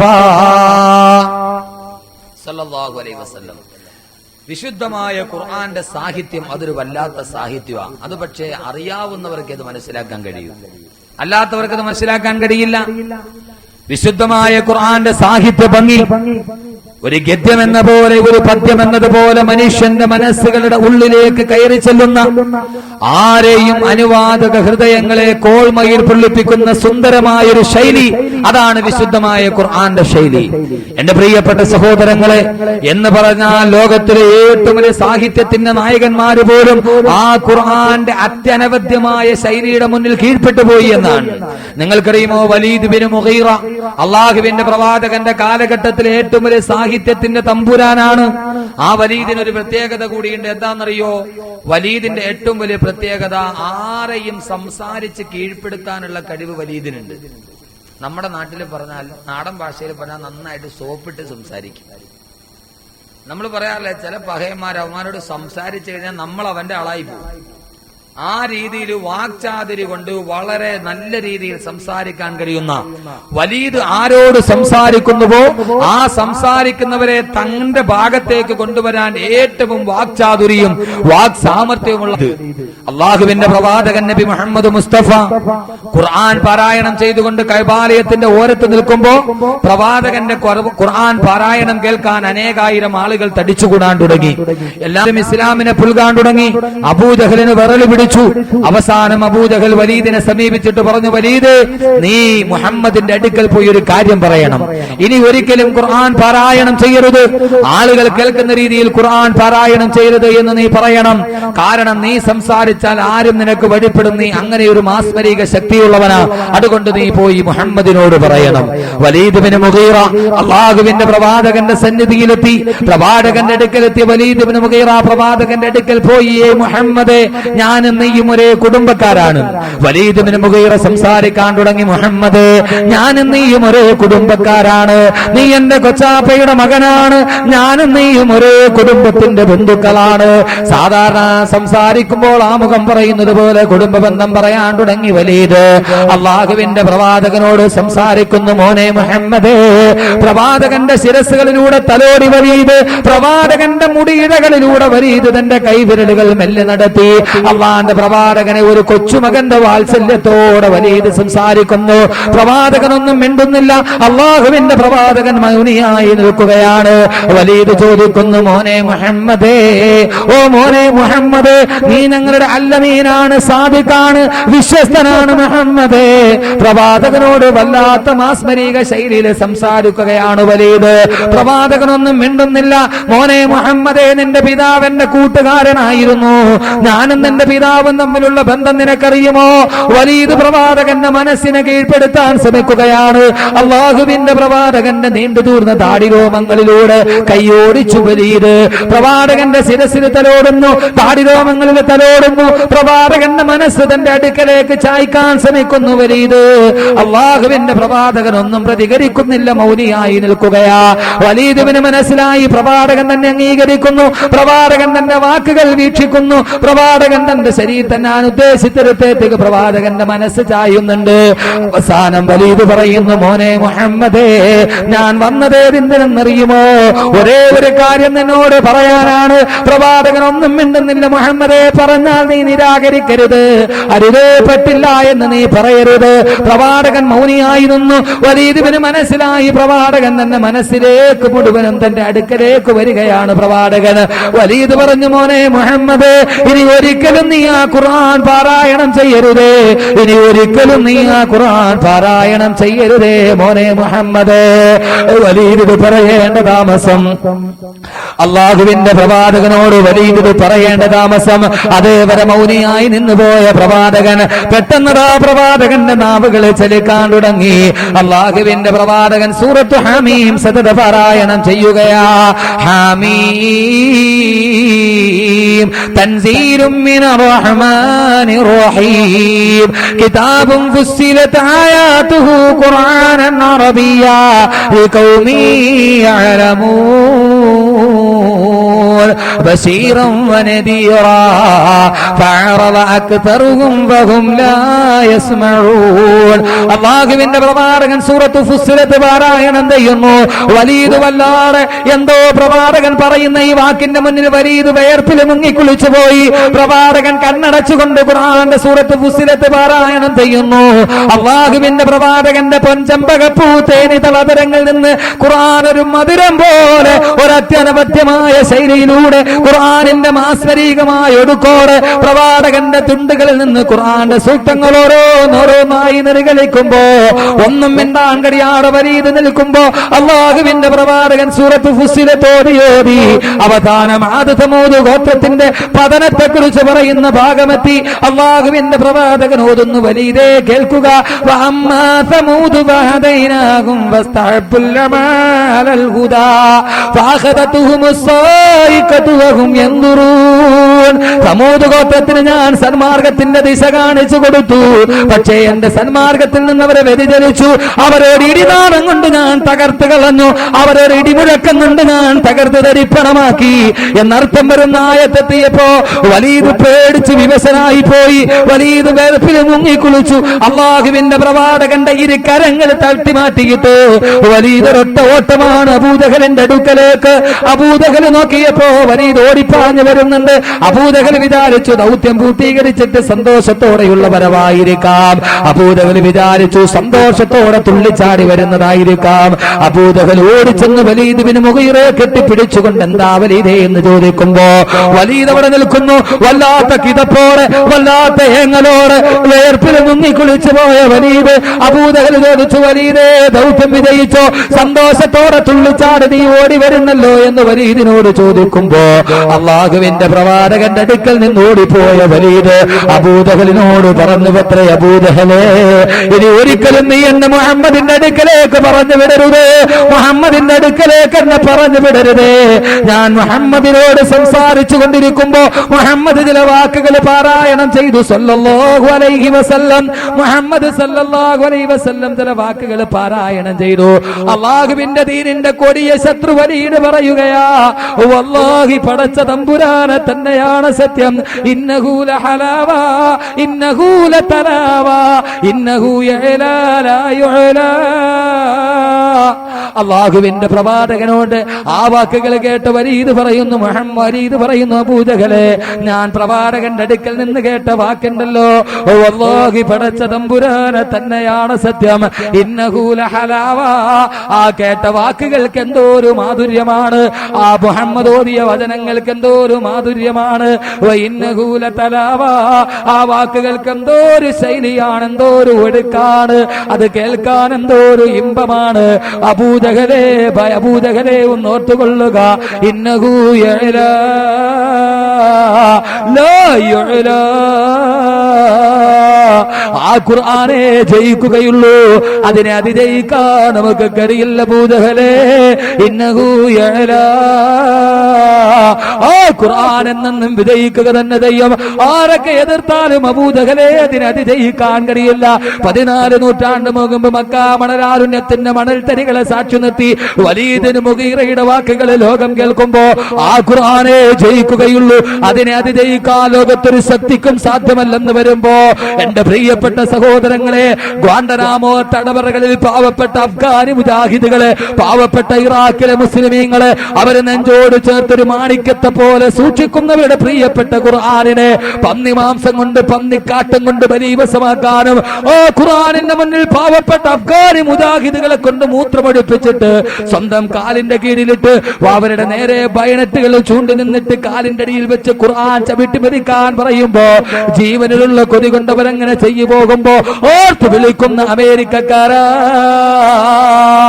അല്ലാഹുവിന്റെ ഖുർആനിനെ ഏതൊക്കെ പന്നിക്കാട്ടം കൊണ്ട് മരീവസമാക്കിയാലും ആരെക്കൊണ്ട് മരീവസമാക്കപ്പെട്ടാലും ഖുർആനിന്റെ മുകളിൽ മൂത്രമടിച്ചാലും ആരൊക്കെ അതിനെ തകർക്കാൻ ശ്രമിക്കുമ്പോഴും ഖുർആനിനെ കുറിച്ച് പഠിച്ചപ്പോൾ എനിക്ക് വീണ്ടും വീണ്ടും പഠിക്കാൻ തുടങ്ങി എന്ന പഠിക്കാൻ തോന്നി എന്ന ഹിലാരി ക്ലിന്റന്റെ വാക്കുകളും ഇനി യൂറോപ്പിൽ ഖുർആനിനാണ് അവസരമെന്ന ചാൾസ് രാധകുമാരന്റെ വാക്കും കേൾക്കുമ്പോ ബക്കിംഹാം കൊട്ടാരത്തിന്റെയും വൈറ്റ് ഹൗസിന്റെയും കരിങ്കൽ ഭിത്തികളെ തകർത്തെറിഞ്ഞുകൊണ്ട് പരിശുദ്ധമായ ഖുർആനിന്റെ വാക്യങ്ങൾ പറന്നു ചെല്ലുന്നതിന്റെ ചിറകടി ശബ്ദമാണ് കേൾക്കുന്നതെങ്കിൽ 14 നൂറ്റാണ്ട് മുമ്പ് വലീദ് പറഞ്ഞ വാക്ക് അതേപടി പ്രാവർത്തികമാക്കുമായി 21-ാം നൂറ്റാണ്ടില് ഇന്നഹു യഅലാ, ആ ഖുർആനെ ജയിക്കുകയുള്ളൂ, വലാ യുഅലാ, അതിനെ അതിജയിക്കാൻ ലോകത്തൊരു ശക്തിക്കും സാധ്യമല്ലെന്ന് സാക്ഷാൽ വലീദ് പോലും പറഞ്ഞു പോയ വിശുദ്ധ ഖുർആൻ. വലീദ് എന്ന് പറയുന്ന സാഹിത്യ തമ്പുരാൻ പറഞ്ഞു, ഇന്നഹു ലഹലാവ, ആ ഖുർആനിന് എന്തോ ഒരു മാധുര്യം, ആ ഖുർആനിന് എന്തോ ഒരു മാധുര്യം. സഹോദരങ്ങളെ, അത് ഓതുകയും അതിനെ അനുസരിച്ച് മനസ്സിലേക്ക് അതിനെ ആവാഹിച്ചെടുക്കുന്നവർക്ക് ആ മാധുര്യം മനസ്സിലാകൂ. അല്ലാതെ ഖുർആനുമായി ജീവിതത്തിൽ ഇതേവരെ ഒരു ബന്ധവുമില്ലാത്ത ആളുകൾക്ക് ആ ഖുർആന്റെ മാധുര്യം മനസ്സിലാവില്ല. മനസ്സിലാവോ? ഇവിടെ വയല് തുടങ്ങുന്നതിനു പോലെ സുന്ദരമായ ശരിയിൽ ഖുർആൻ പാരായണം കേട്ടു. അത് കേട്ട ആളുകൾക്ക് എത്ര പേർക്ക് അതിനെ കുറിച്ചുള്ള മാധുര്യം മനസ്സിലേക്ക് ഇറങ്ങിയിട്ടുണ്ട്? സാധാരണ വയലിന് പോയാൽ കാണണ പാട്ട് വേറെ പാട്ടാണ്. ഇവിടെ ഏതായാലും അതുണ്ടായില്ല. സാധാരണ പള്ളിയുടെ മുറ്റത്ത് വയല് വെക്കും, എന്നിട്ട് പള്ളിയിൽ മഗ്‌രിബ് നമസ്കാരം നടക്കുന്ന സമയത്ത് വയലിന്റെ അനൗൺസ്മെന്റ് കാസറ്റ് ഇടും. ഇവിടെ ഏതായാലും ഖുർആൻ പാരായണ കേട്ടത്, അൽഹംദുലില്ലാ, കുഴപ്പമില്ല. അത് ഉസ്താദിന്റെ നിർദ്ദേശമാണെന്ന് തോന്നുന്നു, അല്ലാഹു ദീർഘായുസ്സ് നൽകട്ടെ. അല്ലാതെ സാധാരണ ചില സമയത്തുണ്ടല്ലോ വഅദിന് വേണ്ടി പോയി പള്ളിയിലോട്ട് ഇറങ്ങുമ്പോൾ വഅദിന്റെ സ്റ്റേജിൽ നല്ല പാട്ടാ. ഓ എന്താ പാട്ട്! മുത്തം കവിളത്ത് വേണ്ടെന്ന് ചൊല്ലി നീ കണ്ണു പൊത്തണ ഹാലാണ്. എന്ത് സുഖമാ മൊഞ്ച കേക്കാൻ വഅദിന്റെ സ്റ്റേജിലിട്ടിരിക്കുന്ന പാട്ടാ. ഓ ദറജപ്പൂമോളല്ലേ ലൈല നീ എന്റെ കൽബല്ലേ, മജ്നൂവായി ഞാൻ എത്ര ദുനിയാവാകെ തിരഞ്ഞില്ലേ. പള്ളിയുടെ മിഹ്റാബിന്റെ തൊട്ട് താഴെ വഅദിന്റെ സ്റ്റേജിൽ കേൾക്കണ പാട്ട് എന്ത് രസമുണ്ടാർക്കും. സഹോദരങ്ങൾ, ഇവിടെ ഏതായാലും ഖുർആൻ കേട്ടു. എത്ര പേർക്ക് അതിന്റെ മാധുര്യം മനസ്സിലേക്ക് ഇറങ്ങിയിട്ടുണ്ട്? ഗൾഫിൽ നിന്ന് വരുന്ന പല കാസറ്റുകൾ നമ്മൾ കേട്ടിട്ടില്ലേ? തറാവീഹ് നമസ്കാരത്തിന് വേണ്ടി ഗൾഫിലുള്ള പള്ളികളിൽ പുറകെ നിൽക്കുന്ന അറബികൾ മുഴുവനും സ്വർഗത്തെയും നരകത്തെയും കുറിച്ചുള്ള ആയത്തുകൾ കേൾക്കുമ്പോൾ പൊട്ടിക്കരയുന്നത് നമ്മുടെ മനസ്സുകളിൽ പലപ്പോഴും നാം കേട്ടിട്ടുണ്ട്. സഹോദരങ്ങളെ, എന്തുകൊണ്ട് വിശുദ്ധമായ ഖുർആനിന്റെ മാധുര്യം മനസ്സിലേക്ക് ഇറങ്ങുമ്പോ, പക്ഷേ അതിനേക്കാളേറെ എന്റെ പ്രിയപ്പെട്ട സഹോദരങ്ങളോട് സഹോദരിമാരോട് പ്രസിദ്ധീകരണങ്ങളിൽ മുഴുവനും മനസ്സിനെയും മസ്തിഷ്കത്തെയും അടിമപ്പെട്ടു പോയ എന്റെ പ്രിയപ്പെട്ട മുസ്ലിം സ്ത്രീകളോട്, എന്റെ പ്രിയപ്പെട്ട മുസ്ലിം ചെറുപ്പക്കാരോട്, ആഴ്ചകളിൽ പെട്ടിക്കടകളിൽ തൂക്കിയിട്ടിരിക്കുന്ന പ്രസിദ്ധീകരണങ്ങൾ വായിക്കാൻ വേണ്ടി മാത്രം ജീവിതത്തിന്റെ തിരക്കേറിയ നിമിഷങ്ങൾ മാറ്റിവെക്കുന്ന എന്റെ പ്രിയപ്പെട്ട സഹോദരങ്ങളോട്, സഹോദരങ്ങളെ, പലപ്പോഴും നമ്മൾ പറയുമായിരിക്കും, ഉസ്താദേ മനസ്സിന്റെ ടെൻഷൻ മാറാൻ വേണ്ടിയാ ഞങ്ങൾ ഇതൊക്കെ വായിക്കുന്നതെന്ന് പറഞ്ഞേക്കാം. ആ സമയത്തൊക്കെ നിങ്ങൾക്ക് അറിയുമോ, ബഹുമാനപ്പെട്ട സയ്യിദുനാ ഉമർ ഇബ്നുൽ ഖത്താബ് റളിയല്ലാഹു തആല അൻഹുവിന്റെ മനസ്സിന് വല്ലാത്ത ടെൻഷനാണ്, മനസ്സിന് വല്ലാത്ത വിഷമമാണ്. ഒരു ദിവസം വല്ലാത്ത ടെൻഷനാണ് ഉമർ ബിൻ ഖത്താബിന്. ബഹുമാനപ്പെട്ട ഉമർ ബിൻ ഖത്താബ് റളിയല്ലാഹു തആല അൻഹു അല്ലാഹുവിന്റെ പ്രവാചകന്റെ കാലഘട്ടത്തിലെ പ്രിയപ്പെട്ട കവിയാണ് Hassan bin Thabit. Hassan bin സാബിത്തിനെ വിളിക്കുന്നു ഉമർ ബിൻ ഖത്താബ്. പറയുന്ന ഹസ്സാനെ, എന്റെ മനസ്സിന് വല്ലാത്ത വിഷമമാണ്, എനിക്ക് വല്ലാത്ത ടെൻഷനാണ്. അതുകൊണ്ട് ഹസ്സാനെ, എന്റെ ടെൻഷൻ മാറാൻ നീ ഒരു പാട്ട് പാടുമോ? എന്റെ മനസ്സിന്റെ ബുദ്ധിമുട്ട് മാറാൻ ഒരു പാട്ട് പാടുമോ? ഹസ്സാൻ റളിയല്ലാഹു തആല അൻഹു സുന്ദരമായ ശബ്ദത്തോടെ പാട്ട് പാടുന്ന ആളാണ് ഹസ്സാൻ. ഹസ്സാൻ പറയുന്നു, അമീറുൽ മുഅ്മിനീൻ, എന്താണ് പറയുന്നത്? ടെൻഷൻ വരുമ്പോൾ ടെൻഷൻ മാറാൻ എനിക്ക് പന്നുകോട് പാട്ട് പാടാനോ? അല്ലാഹുവിന്റെ ഖുർആൻ കയ്യിലിരിക്കുമ്പോ അതിനേക്കാൾ വലിയൊരു സംഗീതമുണ്ടോ? അല്ലാഹുവിന്റെ പ്രിയപ്പെട്ട സഹാബി, അല്ലാഹുവിന്റെ പ്രവാചകന്റെ പ്രിയപ്പെട്ട അനുചരൻ പറയുന്നു, ഖുർആൻ കയ്യിലിരിക്കുമ്പോ അമീറുൽ മുഅ്മിനീൻ എന്നോട് നിങ്ങൾ പാട്ട് പാടാൻ പറയുന്നു. ഉമർ ബിൻ ഖത്താബ് പറഞ്ഞു പോയി, ഞാൻ അറിയാതെ പറഞ്ഞു പോയതാണെന്ന് സയ്യിദുനാ ഉമർ ബിൻ ഖത്താബ് റളിയല്ലാഹു തആല അൻഹു പോലും പറയുമ്പോ, മനസ്സിന് വല്ലാത്ത ടെൻഷൻ ഉണ്ടാകുമ്പോ, മനസ്സിന് വല്ലാത്ത വൈക്ലഭ്യം ഉണ്ടാകുമ്പോ, മനസ്സിന് വല്ലാത്ത ടെൻഷൻ ഉണ്ടാകുന്ന സമയത്ത് പള്ളിയിലേക്ക് വന്ന് വധുവെടുത്തിട്ട് നീ പരിശുദ്ധമായ ഖുർആൻ ഒന്ന് ഒരു വരി പാരായണം ചെയ്തു നോക്കൂ പെങ്ങളെ. വേണ്ട, നിന്റെ മനസ്സിൽ വല്ലാത്ത അസ്വസ്ഥത ഉണ്ടാകുമ്പോ വധുവെടുത്തിട്ട് ഖുർആൻ എടുത്തിട്ട് നീ 2 സൂറത്ത് പാരായണം ചെയ്തു നോക്ക്. മനസ്സിന്റെ വിഷമങ്ങൾ എത്രയോ നാളുകൾക്ക് മുമ്പേ ഇത് ചെയ്യേണ്ടതാണെന്ന് നിനക്ക് തോന്നാറില്ലേ? എന്റെ പ്രിയപ്പെട്ട മുസ്ലിം പെങ്ങളോടാ ഞാൻ പറയുന്നത്. കടൽ കടന്നെത്തിയ വിദേശ സംസ്കാരത്തെ കെട്ടിപ്പിടിക്കുന്ന, വാരിപ്പുണരുന്ന എന്റെ പ്രിയപ്പെട്ട മുസ്ലിം പെങ്ങളോട്, എന്റെ പ്രിയപ്പെട്ട മുസ്ലിം ചെറുപ്പക്കാരോട്, എന്റെ പ്രിയപ്പെട്ട സഹോദരങ്ങളായ ചെറുപ്പക്കാരോട്, വൈകുന്നേരം ഇതേവരെ കാത്തു നിൽക്കുന്ന പരിശുദ്ധമായ ഖുർആനിന്റെ മാധുര്യം നിന്റെ മനസ്സിലേക്ക് ഇറങ്ങണോ? ആ പരിശുദ്ധമായ ഖുർആൻ നിന്റെ ജീവിതത്തിന്റെ ഗ്രന്ഥമാകണോ? റിലീസാകാൻ പോകുന്ന മുഴുവൻ സിനിമകളുടെയും പാട്ടുകൾ മുഴുവൻ ഒരൊറ്റ മിനിറ്റ് കൊണ്ട് കാണാതെ പഠിക്കുന്ന മുസ്ലിം ചെറുപ്പക്കാരാ, മമ്മൂട്ടിയുടെ രാജമാണിക്യത്തിന്റെ ഡയലോഗ് മുഴുവനും കാണാതെ പഠിപ്പിച്ചിട്ട് വൈകുന്നേരം കണ്ടുമുട്ടുമ്പോ അത് തന്റെ ജീവിതത്തിന്റെ സംസാര ഭാഷയാക്കി മാറ്റിയ മുസ്ലിം ചെറുപ്പക്കാരാ, ലോകത്ത് കടന്നു പോകുന്ന എല്ലാ സിനിമകളുടെയും ഡയലോഗുകൾ അതേപടി നിമിഷം കൊണ്ട് കടന്നു പോകുന്ന ലോകത്തിന്റെ മുഴുവൻ ആർട്ടിസ്റ്റുകളെയും അനുകരിച്ചു പോകുന്ന മുസ്ലിം ചെറുപ്പക്കാരാ. പക്ഷേ അതേ സമയത്ത് വൈകുന്നേരം 4 കൂട്ടുകാർ തമ്മിൽ കണ്ടുമുട്ടുമ്പോ, ഇന്ന് ഞാനൊരു ഖുർആനിന്റെ സൂറത്ത് കാണാതെ പഠിച്ചെന്ന് പറയാൻ എന്തേ ചെറുപ്പക്കാരാ നിനക്ക് കഴിഞ്ഞു പോകുന്നില്ല? എന്റെ പ്രിയപ്പെട്ട മുസ്ലിം പെങ്ങളോട് ഞാൻ പറഞ്ഞു പോകട്ടെ, ഭൗതികതയുടെ സൗകര്യങ്ങൾ മുഴുവനും ഒരൽപ്പം കൂടിപ്പോയത് കൊണ്ട് ഈ ലോകത്തിലെ ഏറ്റവും വലിയ താരറാണിയെ പോലെ ജീവിക്കാൻ കൊതിച്ചു പോകുന്ന എന്റെ പ്രിയപ്പെട്ട മുസ്ലിം പെങ്ങളെ, നാം എല്ലാവരും നിങ്ങളെല്ലാം റോൾ മോഡലാക്കുന്നതാരെയാ? സുസ്മിതാസെന്നും ഐശ്വര്യ റായിയും ലാറാദത്തെയും യുക്താമുഖിയും ഒന്നും നമ്മുടെ റോൾ മോഡലല്ല. എന്റെ പ്രിയപ്പെട്ട പെങ്ങളെ, നിങ്ങൾ റോൾ മോഡലാക്കേണ്ടത് ആരെയെന്നറിയുമോ? ഞാൻ നിങ്ങൾക്ക് പറഞ്ഞു തരാം.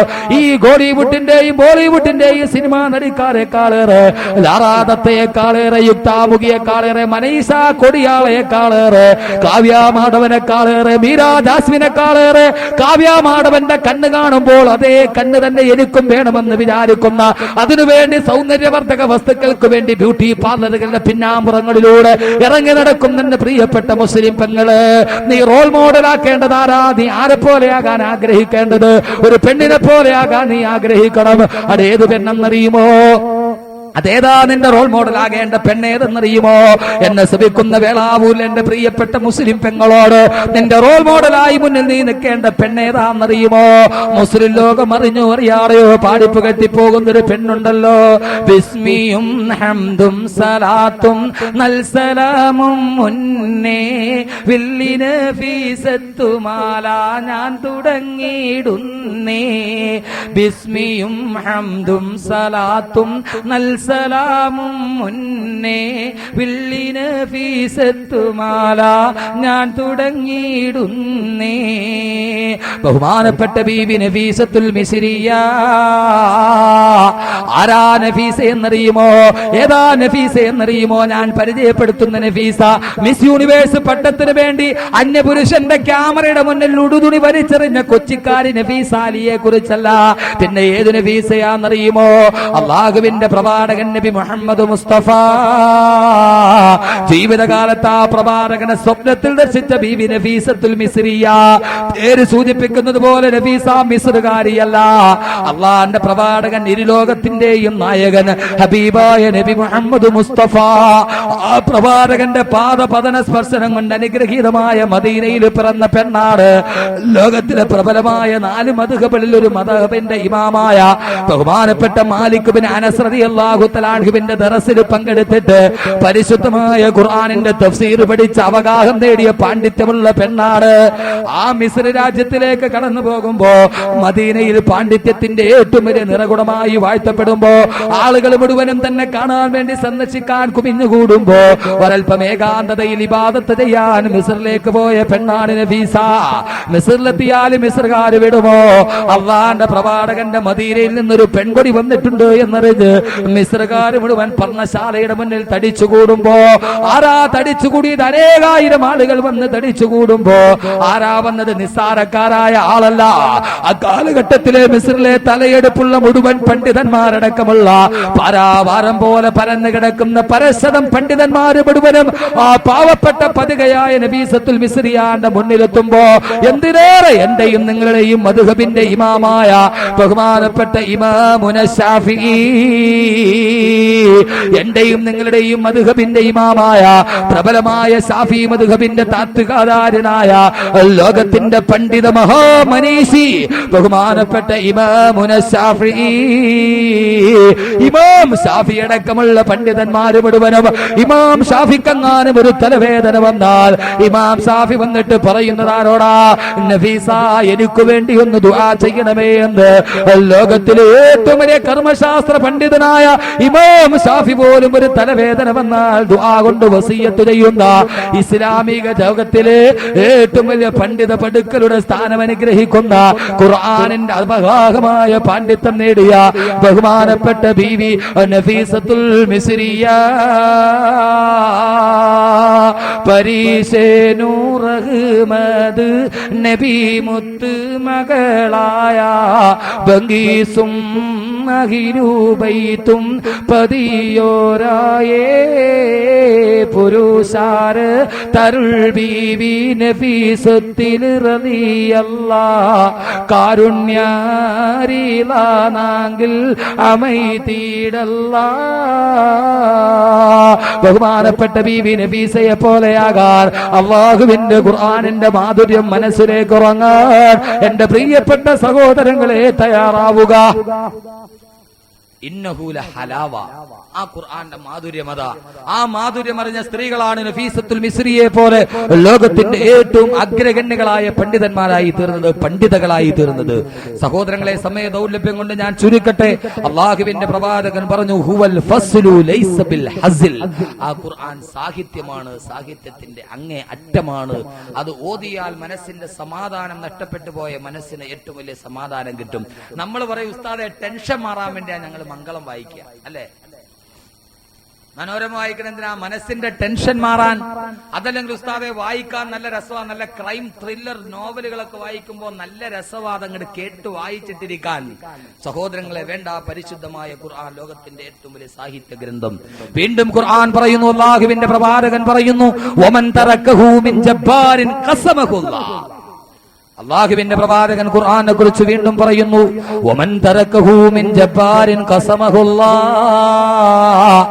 ഏതെങ്കിലും ഒരു ഏകാധിപതിയാ ഖുർആനിനെ അവഗണിച്ചോ, അല്ലാഹുവിനെ പാഠം പഠിപ്പിക്കുമെന്ന് നബി മുഹമ്മദ് മുസ്തഫ.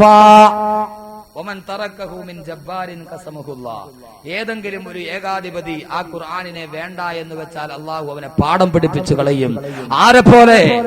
$1 ഉച്ചിട്ടം വന്ന് രാജ്യത്ത് കുമിഞ്ഞുകൂടിയപ്പോ ഏകാധിപത്യത്തിന്റെയും സർവാധിപത്യത്തിന്റെയും സ്വേച്ഛാധിപത്യത്തിന്റെയും ആൾരൂപമായി ഇറാഖിലെ ചുമരുകളിൽ മുഴുവനും റൈഹാലിലിരിക്കുന്ന ഖുർആനിന്റെ പടം വരച്ച് അതിന്റെ തൊട്ടുതാഴെ നഹ്നു നത്റുകു ഹാദൽ കിതാബ് നഹ്നു നഖ്താറു സിയാസിയ, ഞങ്ങൾ ഈ ഖുർആനിനെ വലിച്ചെറിയുന്നു, ഞങ്ങൾക്ക് രാഷ്ട്രീയം മതി എന്ന് പറഞ്ഞു പോയ സാക്ഷാൽ സദ്ദാം ഹുസൈനെയും അനുയായികളെയും അല്ലാഹു പാഠം പഠിപ്പിച്ചു കളഞ്ഞു എങ്കിൽ അല്ലാഹുവിന്റെ പ്രവാചകൻ പറയുന്നു, വമൻ തറക്കഹു മിൻ ജബ്ബാരിൻ ഖസമഹുല്ലാഹ്. ആരാ ഖുർആനിനെ അവഗണിച്ചോ അല്ലാഹു അവനെ പാഠം പഠിത്തി കളയേണ്ടി വരും. സർവ്വ കിരീടവും ചെങ്കോലും നഷ്ടപ്പെട്ട് നീതിന്യായി കോടതിയുടെ ചേമ്പറുകളുടെ കീഴിലിരുന്ന് പ്രാകൃത വേഷത്തോടെ പൊട്ടിത്തെറിക്കേണ്ട അവസ്ഥയിലേക്ക് അല്ലാഹു അവനെ കൊണ്ടുപോകുമെന്ന് നബി മുഹമ്മദ് മുസ്തഫ. ഇതിനേക്കാൾ വലിയ ജീവിതത്തിന്റെ ആരോ സദ്ദാം ഹുസൈൻ ഔലിയായിട്ടൊന്നും ആരും പരിചയപ്പെടുത്തണ്ട, ആരും അവർ പരിചയപ്പെടുത്തണ്ട. പിന്നെ ഒരു ഇസ്ലാമിക രാഷ്ട്രം എന്ന രീതിയിൽ ഇറാഖികളോട് നമുക്ക് സഹതാപമുള്ളത് ഈമാന്റെ ഭാഗം. എന്റെ പ്രിയപ്പെട്ട സഹോദരങ്ങളെ, ഇതൊരു ഏകാധിപതിക്ക് മാത്രമല്ല, ലോകത്തുള്ള ഏത് മനുഷ്യനാണോ പരിശുദ്ധമായ ഖുർആനിനെ വേണ്ട എന്ന് വെക്കുന്ന, അവഗണിക്കുന്ന, വീടിന്റെ അലമാരകളിലേക്ക് വലിച്ചെറിയുന്ന ഏത് സമൂഹമാണോ, ഖസ്സമഹുല്ലാഹ്, അല്ലാഹു അവനെ പാഠം പഠിപ്പിക്കുമെന്ന് നബി മുഹമ്മദ് മുസ്തഫ. മുസ്ലിം സമൂഹത്തെ സംബന്ധിച്ചോളം ഖുർആൻ അലമാരകളുടെ ചുവരുകളിലേക്ക് വലിച്ചെറിയപ്പെടുമ്പോ ആ ഖുർആൻ ഒന്ന് പാരായണം ചെയ്യാൻ പോലും തയ്യാറാകാത്ത സമൂഹമായി നാം മാറുന്നു. സഹോദരങ്ങളെ, ആരാത് പാരായണം ചെയ്യാൻ? ഞാനൊന്ന് ചോദിച്ചോട്ടെ, നമ്മുടെ ഈ നാട്ടിൽ ധാരാളം ഹിന്ദുക്കൾ ഉണ്ടാവും, ഹിന്ദുക്കളുണ്ടല്ലോ, ക്രിസ്ത്യാനികൾ ഉണ്ടാവും, കുറവാ. നമ്മുടെ നാട്ടിലൊക്കെ ക്രിസ്ത്യാനികളാണ് കൂടുതൽ. ഇടുക്കി ജില്ലയിൽ, ഇടുക്കി കോട്ടയം ജില്ലയിൽ ക്രിസ്ത്യാനികളാണ് കൂടുതൽ. നമ്മുടെ വീടിന്റെ തൊട്ടടുത്ത് ഹിന്ദുക്കളുടെ ഭവനങ്ങൾ ഉണ്ടാവും. നിങ്ങൾ ആ ഹിന്ദുക്കളുടെ ഭവനത്തിലൊന്ന് പോയി നോക്കി. എനിക്ക് മിനിങ്ങാന്ന് എറണാകുളം ജില്ലയിൽ ആലുവയ്ക്കടുത്ത് കുഞ്ഞുണ്ണിക്കരയിലായിരുന്നു വേൾഡ്. ഞാൻ അങ്ങോട്ട് പോകുമ്പോ അന്ന് ശ്രീനാരായണ ഗുരു ജയന്തി ദിവസമാണ്. ബസ് പോലും പോകാൻ കഴിയില്ല, ചേർത്തല ഭാഗത്തൊക്കെ നല്ല ബ്ലോക്കാണ്. പോകുന്ന സമയത്തൊക്കെ അവിടെയുള്ള മുഴുവൻ നായർ ഭവനങ്ങളിലും എന്ന് വേണ്ട എല്ലാ ഭവനങ്ങളിലും നിലവിളക്ക് കൊളുത്തി വെച്ച് അവരവരുടെ പാരായണങ്ങൾ നടത്തിക്കൊണ്ടേയിരിക്കുന്നു. ഹിന്ദുക്കളെ കണ്ടിട്ടുണ്ടോ? രാമായണ മാസം എന്ന് പറഞ്ഞവരുടെ വേദഗ്രന്ഥങ്ങൾ പാടാൻ ഒരു പ്രത്യേക മാസം തന്നെയുണ്ട്, രാമായണ മാസം. ആ ഒരു മാസം അവർ പൂർണ്ണമായിട്ട് അതാണ് പാരായണം ചെയ്യുക. നിങ്ങളുടെ തൊട്ടടുത്തുള്ള ഹിന്ദുക്കളുടെ ഭവനത്തിൽ നോക്ക്, സന്ധ്യയായി കഴിയുമ്പോൾ നല്ല നായർ പെണ്ണുങ്ങൾ, അക്കാര്യത്തിൽ നായർ പെണ്ണുങ്ങളുടെ ഭാഗത്താണ് ഞാൻ. സന്ധ്യയായി കഴിഞ്ഞാൽ കുളിച്ച് ശുദ്ധിയായി മുടിയിൽ ഒരു തുളസി കതിരൊക്കെ ചൂടി നല്ല ശുദ്ധിയോടുകൂടി അവർ വന്നിട്ട് വേദപാരായണം നടത്തും. ശുദ്ധിയുടെ കാര്യത്തിൽ നായർ സ്ത്രീകൾ വളരെ മുന്നിലാണ്. നമ്മുടെ പെണ്ണുങ്ങളാണല്ലോ വൈകുന്നേരം വരെ എവിടെയെങ്കിലും ഉച്ചവരെ എന്തെങ്കിലുമൊക്കെ വേവിച്ച് വെച്ചിട്ട് ഉച്ച മുതൽ 2 മണി മുതൽ പോയിരിക്കും ഫ്രണ്ടിൽ സ്വീകരണ മുറിയിൽ. നബൈത്തുൽ ഇഅ്തികാഫ് ഫി ഹാദൽ ടിവി ലില്ലാഹി തആല. ടിവിയുടെ മുമ്പിൽ ഇഅ്തികാഫും ചൊല്ലി ഇരുന്ന ഇശാ ബാങ്ക് വിളിച്ചാൽ എഴുന്നേക്കൂ. ബബിൾക്കം വരണ മാതിരി ഇങ്ങനെ വരും സീരിയല്. ബബിൾക്കം വലിച്ചു കൊണ്ടുമാരി 2 മണി മുതൽ പിന്നീട് അങ്ങോട്ട് 8 മണി വരെ. 8:30 ആകുമ്പോ അങ്ങ് തുടങ്ങും കടമറ്റത്ത് കത്തനാര് കാണണം. പിന്നെന്താ, ഒരു വയസ്സായ ഒരു സ്ത്രീ എന്ന് പറഞ്ഞാല് ഒരു 90 വയസ്സായിട്ടുണ്ടാവും ഉമ്മാക്ക്. 90 വയസ്സായി, കവിളൊക്കെ ഇങ്ങനെ ഒട്ടിയിട്ട് പഴയ സോഡാക്കുപ്പിയുടെ കഴുത്ത് മാതിരിയായി അകത്തോട്ട് തള്ളി കവറിലോട്ട് കാലം നീട്ടിയിരിക്കുക കിബിലയ്ക്ക് നേരെ. ആ തള്ള ഒരിക്കൽ പറഞ്ഞ, ഞാൻ ഒരു തള്ളയെ കേട്ട അവര് പറയാ, ഓ പടച്ചമ്പുരാന്, ആ പേരും മറന്നു പോയല്ലോ, ആ ഉമ്മയും സൂര്യദാസും കൂടെ ഒന്ന് ഒന്നിക്കണം കണ്ടിട്ട് മരിച്ചാൽ മതിയായിരുന്നു. സ്ഥാനൊന്നും മനസ്സിലായത് ബദരിയും കൂടെ വേറൊന്നുമല്ല. അവർ സന്ധ്യാസമയമാകുമ്പോൾ ഹിന്ദുക്കളുടെ ഭവനത്തിൽ നിങ്ങൾ പോയി നോക്ക്. സന്ധ്യാസമയമാകുമ്പോൾ അവിടുത്തെ സ്ത്രീകളെ മുഴുവനും കുഴിച്ചു ശുദ്ധിയായി നിലവിളക്കും കയ്യിൽ വെച്ച് ദീപം ദീപം എന്ന് വിളിച്ച് അവരുടെ വീടിലേക്ക് കയറുന്ന വാതിലിന്റെ മുന്നിൽ വെച്ച് രാമായണം പാരായണം ചെയ്യുന്ന, അതാത് സമൂഹത്തിന്റെ അവരുടെ വേദഗ്രന്ഥങ്ങൾ പാരായണം ചെയ്യുന്ന അനേകം ഹൈന്ദവ സ്ത്രീകളെ കാണാം. നിങ്ങൾ പോയി നോക്ക് ക്രിസ്ത്യാനികളുടെ ഭവനങ്ങളിലേക്ക്. രാത്രിയായി കഴിയുമ്പോൾ അത്താഴവും കടിച്ചിട്ട് എത്ര വലിയ കോടീശ്വരനായ ക്രിസ്ത്യാനിയാണെങ്കിലും പുരാതന തറവാടുകാരൻ ാണെങ്കിലും ആ വീട്ടിലെ കാരണവർ മക്കളെയും കൊച്ചുമക്കളെയും കൂട്ടിക്കൊണ്ട് അത്താഴവും കടിച്ചതിന് ശേഷം വീട്ടിന്റെ ചുമരുകളിൽ ചൂക്കിയിട്ടിരിക്കുന്ന യേശുക്രിസ്തുവിന്റെ ഫോട്ടോയുടെ കീഴിൽ ചെന്ന്, അത് തെറ്റോ ശരിയോ എന്നുള്ള ചർച്ച വേറെ, യേശുക്രിസ്തുവിന്റെ ഫോട്ടോയുടെ കീഴിൽ ചെന്നിരുന്ന് അവരവരുടെ വേദവാദങ്ങൾ പറയാതെ അവരാരും കിടന്നുറങ്ങുന്നത് നമുക്ക് കാണാറില്ല. യേശുദേവന്റെ ഛായാചിത്രത്തിന്റെ കീഴിൽ നിന്ന് ക്രിസ്ത്യാനികൾ പ്രാർത്ഥിക്കുന്നത് കേൾക്കാം. അധ്വാനിക്കുന്നോർക്കും ഭാരം ചുമക്കുന്നോർക്കും അത്താണിയായുള്ളോ കർത്താവാം യേശുനാഥ. അത് പാടിപ്പകത്താതൊരു ക്രിസ്ത്യാനിയും കിടന്നുറങ്ങാറില്ല. സന്ധ്യാസമയത്ത് വേദപാരായണം ചെയ്യാതെ ഭൂരിഭാഗം ഹിന്ദുക്കളും കിടന്നുറങ്ങാറില്ല. പക്ഷേ മുസ്ലിമിന്റെ വീടിന്റെ അവസ്ഥ എന്താ? ആര് കേട്ടാലും സ്വന്തം സമുദായത്തിന്റെ നൂത പറയുന്നതിൽ എനിക്ക് ലജ്ജയില്ല. രാവിലെ വേളാവൂർ പള്ളിയുടെ പുരാതനമായ വേളാവൂർ പള്ളിയുടെ മിനാരത്തിന്റെ കീഴിൽ നിന്ന് അല്ലാഹു അക്ബർ എന്ന മുഅദ്ദിൻ സാഹിബിന്റെ സുബഹിന്റെ ബാങ്ക് കേൾക്കുമ്പോ അതേ സമയത്ത് തന്നെ തൊട്ടടുത്തുള്ള ഹിന്ദുവിന്റെ ദേവാലയത്തിലും രാവിലത്തെ പ്രാർത്ഥന കേൾക്കാം. കൗസല്യ സുപ്രജാ രാമപൂർവ സന്ധ്യാ പ്രവർത്തതേ ഉത്തിഷ്ഠ നരശാതുലം കർത്തവ്യം ദൈവമാന്തിതം ഉത്തിഷ്ഠോദിഷ്ട ഗോവിന്ദ ഉത്തിഷ്ഠ ഗരുഡധ്വജ ഉത്തിഷ്ഠ കമലാകാന്ത ത്രൈലോക്യം മംഗളം ഗുരു കമലാകുജ തിന്ദിന കുങ്കുമതോ നിയതാതുരി താതുല നീലധനോ. രാവിലെ സുബഹി നമസ്കാരത്തിന്റെ ബാങ്ക് വിളിക്കുന്നതേ സമയത്ത് സമയത്ത് തൊട്ടടുത്ത ഹൈന്ദവ ദേവാലയത്തിൽ നിന്ന് സുപ്രഭാതത്തിന്റെ പ്രാർത്ഥന കേൾക്കുമ്പോ അതിന്റെ തൊട്ടടുത്ത് നിൽക്കുന്ന ഹൈന്ദവ സ്ത്രീ എഴുന്നേൽക്കലായി, അവൾ കുളിച്ചു ശുദ്ധിയാവലായി, അവളുടെ വീടിന്റെ പ്രാഥമികമായ പ്രാർത്ഥനാകർമ്മങ്ങൾ നിർവഹിക്കലായി, ദൈനംദിന ജീവിതത്തിലേക്ക് നടക്കലായി. പക്ഷേ വേളാവൂർ പള്ളിയുടെ തൊട്ടടുത്ത് കിടക്കുന്ന മുസ്ലിം പെണ്ണിന്റെ അവസ്ഥ എന്താ? പള്ളിയിൽ നിന്ന് ഇതേ സമയത്ത് ബാങ്കിന്റെ ശബ്ദം കേൾക്കുമ്പോ ഈ മുസ്ലിം പെണ്ണിന്റെ പ്രതികരണം എന്താ? ഇത് കേൾക്കുന്ന മുസ്ലിം പെണ്ണ് പറയുന്നത് എന്താ? ഓ, ഈ മോദി സാഹിബ് 20 വർഷം ഇവിടെ നിൽക്കാതെ, എന്നാലും ശബ്ദത്തിന് ഒരു കുറവില്ല, എങ്ങനെ പിരിച്ചുവിടാൻ വേണ്ടി 33 യാസീൻ ഓതിയാക്കാന്ന് നേർച്ചയിട്ടിട്ട് തിരിഞ്ഞടക്കും. ഇല്ലേ? അങ്ങനെയല്ലേ യഥാർത്ഥത്തിൽ സംഭവിക്കുക? എന്റെ പ്രിയപ്പെട്ട സഹോദരങ്ങളെ, ലോകത്തുള്ള മുഴുവൻ സമൂഹങ്ങളും അവരവരുടെ വേദഗ്രന്ഥങ്ങൾ പാരായണം ചെയ്യുന്നുണ്ട്. പക്ഷേ മുസ്ലിം സമൂഹത്തെ സംബന്ധിച്ചിടത്തോളം ഒരു അക്ഷരം പോലും ഒരു ദിവസം പാരായണം ചെയ്യാത്ത ഗ്രന്ഥമായി പരിശുദ്ധമായ ഖുർആനിനെ മാറ്റിപ്പോയെങ്കിൽ അള്ളാഹുവിന്റെ പ്രവാചകൻ നബി മുഹമ്മദ് മുസ്തഫ പ്രവാചകൻ പറയുന്നു, വമൻ തറക്കഹു മിൻ ജബ്ബാരിൻ ഖസമഹുല്ലാഹ്. ആ ഖുർആനിനെ അവഗണിച്ചോ അള്ളാഹു അവനെ പാഠം പഠിപ്പിക്കുമെന്ന് ഹബീബായ നബി മുഹമ്മദ് മുസ്തഫ സല്ലല്ലാഹു അലൈഹി വസല്ലം, അള്ളാഹുവിന്റെ പ്രവാചകൻ നബി മുഹമ്മദ് മുസ്തഫ. ഇതേ സലാത്ത് തണുത്തു പോയത് ഞാൻ ഒന്നും പറയാത്തണ്ടാണോ? തമാശയൊന്നും പറഞ്ഞിരിക്കാൻ സമയമില്ലാത്തോണ്ടാ പറയാത്തത്. ഉറക്കെ പറഞ്ഞ ഹബീബായ നബി മുഹമ്മദ് മുസ്തഫ അള്ളാഹുവിന്റെ വിശുദ്ധമായ ഖുർആൻ പാരായണം ചെയ്യുക. ഏതുപോലെ? അപ്പൊ നിങ്ങൾ ചോദിക്കും, ഉസ്താദെ അതൊന്നും അല്ല വിഷയം, ഇപ്പൊ ഓതാ അറിഞ്ഞിട്ട് വേണ്ട ഓതാൻ. ഓതണമെന്നൊക്കെ വലിയ ആഗ്രഹമുണ്ട്, പക്ഷെ ഓതാ അറിഞ്ഞുകൂടാ. പണ്ട് ഉമ്മുമ്മ പറഞ്ഞാലും ഉമ്മുമ്മയുടെ മോൻ മരത്തേന്ന് വീണു, മരത്തിൽ നിന്ന് വേണം മോനെയും തൂക്കിയെടുത്തുകൊണ്ട് മെഡിക്കൽ കോളേജിൽ പോയി. അപ്പൊ ഡോക്ടർ പറഞ്ഞു, ഒരു 5 മിനിറ്റ് നേരത്തെ നിങ്ങൾക്ക് കൊണ്ടുവന്നുകൂടാന്ന് ചോദിച്ചു ഉമ്മുമ്മായിട്ട്. ഉമ്മ പറഞ്ഞു, പൊന്ന് സാറേ, ഒന്ന് വീണ് കിട്ടിയാലല്ലേ എടുത്തോണ്ട് വരാൻ പറ്റുള്ളൂ, ഇത് വീഴാതെ എടുത്തോണ്ട് വരാൻ പറ്റുമോ എന്ന് പറഞ്ഞ പോലെ ഓതാ അറിയാമെങ്കിലല്ലേ ഓതാൻ പറ്റുള്ളൂ. ഇതാ വിഷയം. സഹോദരങ്ങളെ, പരിശുദ്ധമായ അറബി ഭാഷ പഠിപ്പിക്കും. ഇവിടെ മദ്രസയിൽ എത്ര ക്ലാസ് വരെ ഉണ്ട് സാർ? 10ാം ക്ലാസ് വരെ. അൽഹംദുലില്ലാ, അല്ലാഹു നിലനിർത്തി തരട്ടെ. മദ്രസയിൽ 10ാം ക്ലാസ് വരെ ഉണ്ട് ഇവിടെ. പക്ഷേ നമ്മെ സംബന്ധിച്ചോളം അറബി ഭാഷ പഠിക്കുന്ന കാര്യത്തിൽ നമ്മുടെയൊക്കെ മാതൃഭാഷ ഏതാ? മലയാളം. ശരി, കേരളീയനാണ് എന്ന രീതിയിൽ നമ്മുടെ മാതൃഭാഷ മലയാളമാണ്, നമ്മൾ അംഗീകരിക്കുന്നു, മലയാളം നമ്മുടെ ഭാഷ. പക്ഷേ മുസ്ലിം എന്ന രീതിയിൽ നമ്മുടെ മാതൃഭാഷ ഏതാ? ഇപ്പൊ ഹിന്ദുക്കൾ നന്നായിട്ട് സംസ്കൃതം പഠിക്കും, കാരണം അവരുടെ വേദങ്ങൾ ഭൂരിഭാഗവും സംസ്കൃത ഭാഷയിൽ സംസ്കൃതവുമായി ബന്ധപ്പെട്ടതാ. സരസ്വതി മന്ത്രമൊക്കെ സംസ്കൃതവുമായിട്ട് ബന്ധപ്പെട്ട ഓം ഭുർ എന്ന് തുടങ്ങുന്ന സരസ്വതി മന്ത്രം, ഏകം ഏവം അതിദേയം എന്ന് പറയുന്ന വേദമന്ത്രങ്ങളൊക്കെ ഏതാണ്ട് ഈ സംസ്കൃതവുമായി ബന്ധപ്പെട്ടതാണ്. ഒരു മുസ്ലിം എന്ന രീതിയിൽ നമ്മുടെ മാതൃഭാഷ ഏതാ? അറബി ആണല്ലോ. ആ മാതൃഭാഷ നമുക്ക് എത്രത്തോളം വശമുണ്ട്? എൻ മകൻ ഏതു വിദേശത്തു പോകിലും നിന്മന കാമ്പിലി ഓർമ്മ വേണം, നിന്നുടെ ഭാഷ താൻ നിന്തറ വാട്ടമ്മ, അന്യയാം ഭാഷ വിരുന്നുകാരി. നിന്നുടെ ഭാഷ താൻ നിന്തറ വാട്ടമ്മ, അന്യയാം ഭാഷ വിരുന്നുകാരി. ഏതൊരു മന്ത്രവും ഏതൊരു വേദവും ഏതൊരു തത്വവും ഏതൊരാൾക്കും ഹൃത്തിൽ പതിയണമെങ്കിൽ സ്വഭാഷതൻ വക്രത്തിൽ നിന്നു പഠിക്ക വേണം. ഈ മാതൃഭാഷ നമുക്ക് എന്തറിയാം? അറബി ഭാഷ ഒരാൾ പറഞ്ഞു തന്നാൽ പോലും പറയാൻ നമുക്കറിയാം. ദയവായിട്ട് എനിക്കൊരു വസീയത്ത് ഉണ്ടെന്നറിയോ? നിങ്ങൾ ഉസ്താദ്മാരെ ബുദ്ധിമുട്ടിക്കാതെ പെമ്മക്കളുള്ള വാപ്പാമാര് ആ നിക്കാഹിന് പറയണ സീക എങ്കിലും ഒന്ന് പഠിച്ചു നോക്കുക. അല്ല, ഒരു മിനിമം നിങ്ങൾ ചെയ്യാൻ പറ്റും. ഈ പെമ്മക്കളുള്ള പിതാക്കന്മാര് പെമ്മക്കളെ കെട്ടിച്ചു കൊടുക്കുമ്പോൾ പറഞ്ഞ ഒരു സീക ഉണ്ടല്ലോ, ആ സീക ദയവായിട്ട് നിങ്ങൾ പഠിപ്പിച്ചു. ഉസ്താദ്മാർ ഏറ്റവും കൂടുതൽ ഇടങ്ങേറാകണ സമയം അത്. പെണ്ണിന്റെ വാപ്പാന്റെ കൈ പിടിച്ചുകൊണ്ട് ഉസ്താദ് പറയാ ബിസ്മില്ലാഹിർ റഹ്മാനിർ റഹീം. അത് പിന്നെ എങ്ങനെ കാസറ്റിലെങ്കിൽ യേശുദാസ് പറഞ്ഞ കേട്ടിട്ട് അത് പറയും.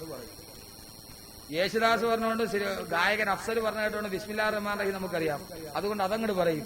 ബാക്കി അങ്ങോട്ട് പറഞ്ഞു കൊടുത്താൽ കിടന്ന് പപ്പ പാടിക്കും ദൗവജത്തുക്ക അഞ്ചേത്തേക്കാ ഇന്നനാ പിന്നെ അങ്ങനെ.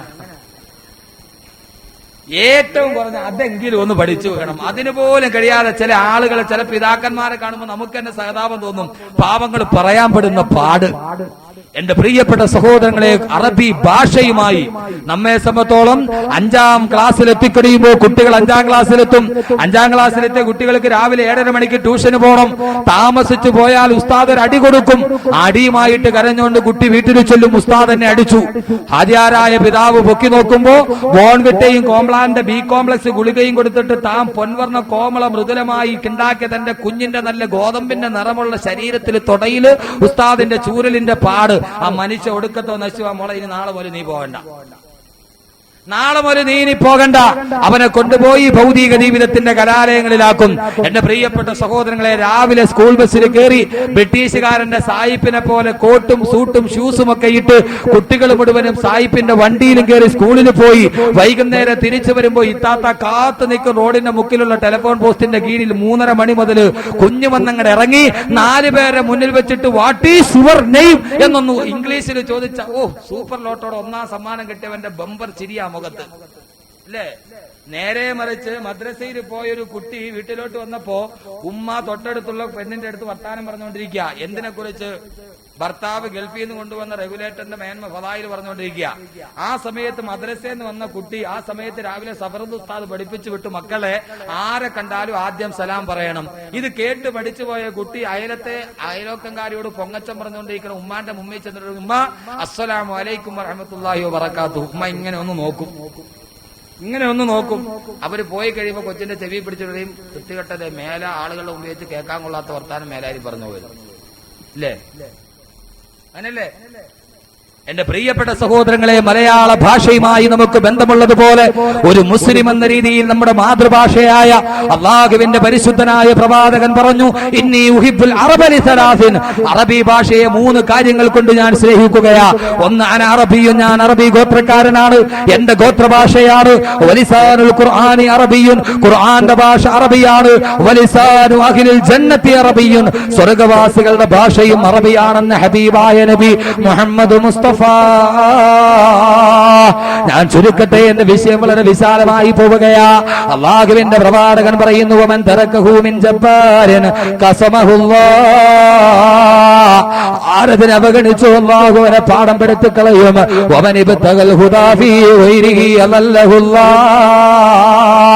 ആ ഖുർആനിൽ സന്മാർഗമുണ്ടായിട്ട് അതിനെ ഉപേക്ഷിച്ചിട്ട് ആര് പോയോ അല്ലാഹു അവനെ നിന്ദരിൽ നിന്ദരാക്കി കളയും, വഴികേടിലാക്കി കളയുമെന്ന് അല്ലാഹുവിന്റെ പ്രവാചകൻ പറയുമ്പോ ഏറ്റവും വലിയ ഉദാഹരണമാരാ?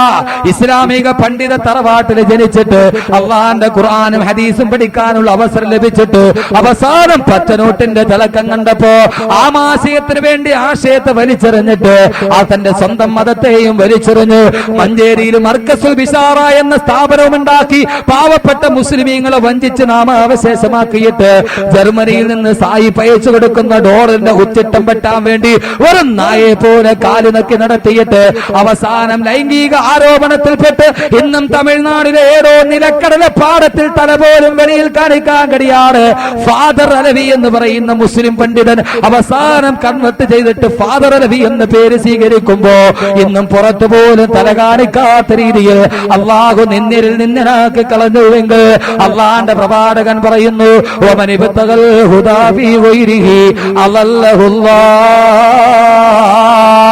ഇതിനെ ആര് സന്മാർഗത്തിൽ നിന്ന് കൈവെടിഞ്ഞോ അള്ളാഹു അവനെ നിന്ദനാക്കുമെന്ന് നബി മുഹമ്മദ് മുസ്തഫ. വീണ്ടും പ്രവാചകൻ തുടരുന്നു, ഞാൻ ചുരുക്കി പറയട്ടെ, അത് അള്ളാഹുവിന്റെ ഐക്യത്തിന്റെ ഭാഷമാണ്, അത് അള്ളാഹുവിന്റെ വലിഷ്ടമായ ഉടമ്പടിയുടെ ഭാഷമാണ്. അത് അള്ളാഹുവിന്റെ സ്മരണയാണ്. ഖുർആനിൽ അള്ളാഹുവിനെ കുറിച്ചാണ് പറയപ്പെടുക.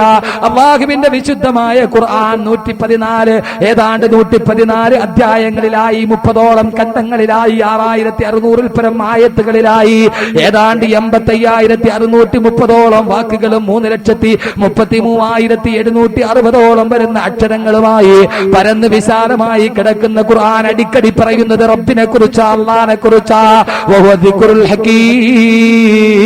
എന്നിട്ട് വീണ്ടും പ്രവാചകൻ പറയുകയാ, ഒരു മോഹങ്ങളും ആ ഖുർആന്റെ പങ്ക് ഒരു മോഹങ്ങളും അതിനെ കൊണ്ടുപോവുകയില്ല. അതിനെ മാറ്റി തിരുത്താൻ ഒരു മോഹികൾക്കും കഴിയുകയില്ല. അതിന്റെ തനിമ നഷ്ടപ്പെടുത്താൻ ആർക്കും കഴിയുകയില്ല. എന്റെ പ്രിയപ്പെട്ട സഹോദരങ്ങളെ, അർത്ഥം മാത്രം പറഞ്ഞ് ഞാൻ പോവുകയാ. വീണ്ടും പ്രവാചകൻ പറയുന്നു, ആ ഖുർആനിനെ കുറിച്ച് ചർച്ച ചെയ്താൽ ഉലമാക്കളുടെ വിശപ്പടങ്ങില്ല. പറഞ്ഞാലും തീരില്ല, എഴുതിയാലും തീരില്ല. ഖുർആനിന് എത്രത്തോളം വ്യാഖ്യാനങ്ങളാ ലോകത്ത് നിലവിലുള്ളത്. ഇമാം റാസിയുടെ വ്യാഖ്യാനം, ഇമാം സാബിയുടെ വ്യാഖ്യാനം, ഇമാം ഖുർത്തുബിക്കൊരു വ്യാഖ്യാനം, ഇമാം ഖാസിനൊരു വ്യാഖ്യാനം, ഇബ്നു കസീറിന് മറ്റൊരു വ്യാഖ്യാനം, മറ്റൊരു തഫ്സീർ, ഇങ്ങനെ എത്രയോ തഫ്സീറുകളാണ് ലോകത്തിറക്കപ്പെടുക. വലാ യശ്ബഉ മിൻഹുൽ ഉലമാ, ഉലമാക്കൾ അതിനെ കുറിച്ച് ചർച്ച ചെയ്തിട്ട് വിശപ്പടങ്ങൂല. മാത്രമോ വലാ യുഖ്ലഖു അൻ ഗദറത്തി റദ്ദ്, എത്രയേറെ പാരായണം ചെയ്താലും എത്ര കാലപ്പഴക്കം തന്നാലും ഖുർആനിനൊരു മാറ്റമില്ല. മാത്രമോ പ്രവാചകൻ പറയുന്നു, വലാ തൽതബിസു ബിഹിൽ അൽസിന, ആ ഖുർആൻ പറയാൻ മുസ്ലിമീങ്ങളുടെ നാവിന് യാതൊരുവിധ തടസ്സവുമില്ല എന്ന് ഹബീബായ നബി മുഹമ്മദ് മുസ്തഫ. ഈ ഖുർആന്റെ അറബി പറയാൻ മുസ്ലിമീങ്ങൾക്ക് ഒരു തടസ്സമില്ല. ഇതൊരു ഖുർആന്റെ വലിയൊരു മോചിതത്താണ്. ഞാൻ ചോദിക്കട്ടെ, അള്ളാഹ് എന്നൊന്ന് പറയാൻ ഇതേവരെ പള്ളിയുടെ അകത്തെ പെയിന്റ് ഏതാന്ന് അറിയാൻ പാടില്ലാത്തവനോട് പള്ളിയുടെ അകത്തടിച്ചിരിക്കുന്ന പെയിന്റ് ഏതാന്ന് ഇതുവരെ അറിയില്ല, കാരണം പള്ളിക്കകത്തവൻ കയറിയിട്ടില്ല. അവനോട് എടാ അള്ളാഹ് എന്ന് പറയാൻ പറഞ്ഞാൽ മുസ്ലിമായിട്ട് ജനിച്ചാണെങ്കിൽ അള്ളാഹ് എന്ന് കറക്റ്റ് ആയിട്ട് പറയും. പക്ഷെ വേറൊരാള് മുസ്ലിമീങ്ങളോട് വലിയ ഇഷ്ടമാ, വലിയ കാര്യമാ, അവരോടൊന്ന് അള്ളാഹ് എന്ന് പറയാൻ വേണ്ടി പറഞ്ഞാൽ അള്ളാഹ്ന്നേ പറയാൻ പറ്റൂ, അള്ളാഹ് പറയാൻ പറ്റൂല. പറ്റൂ?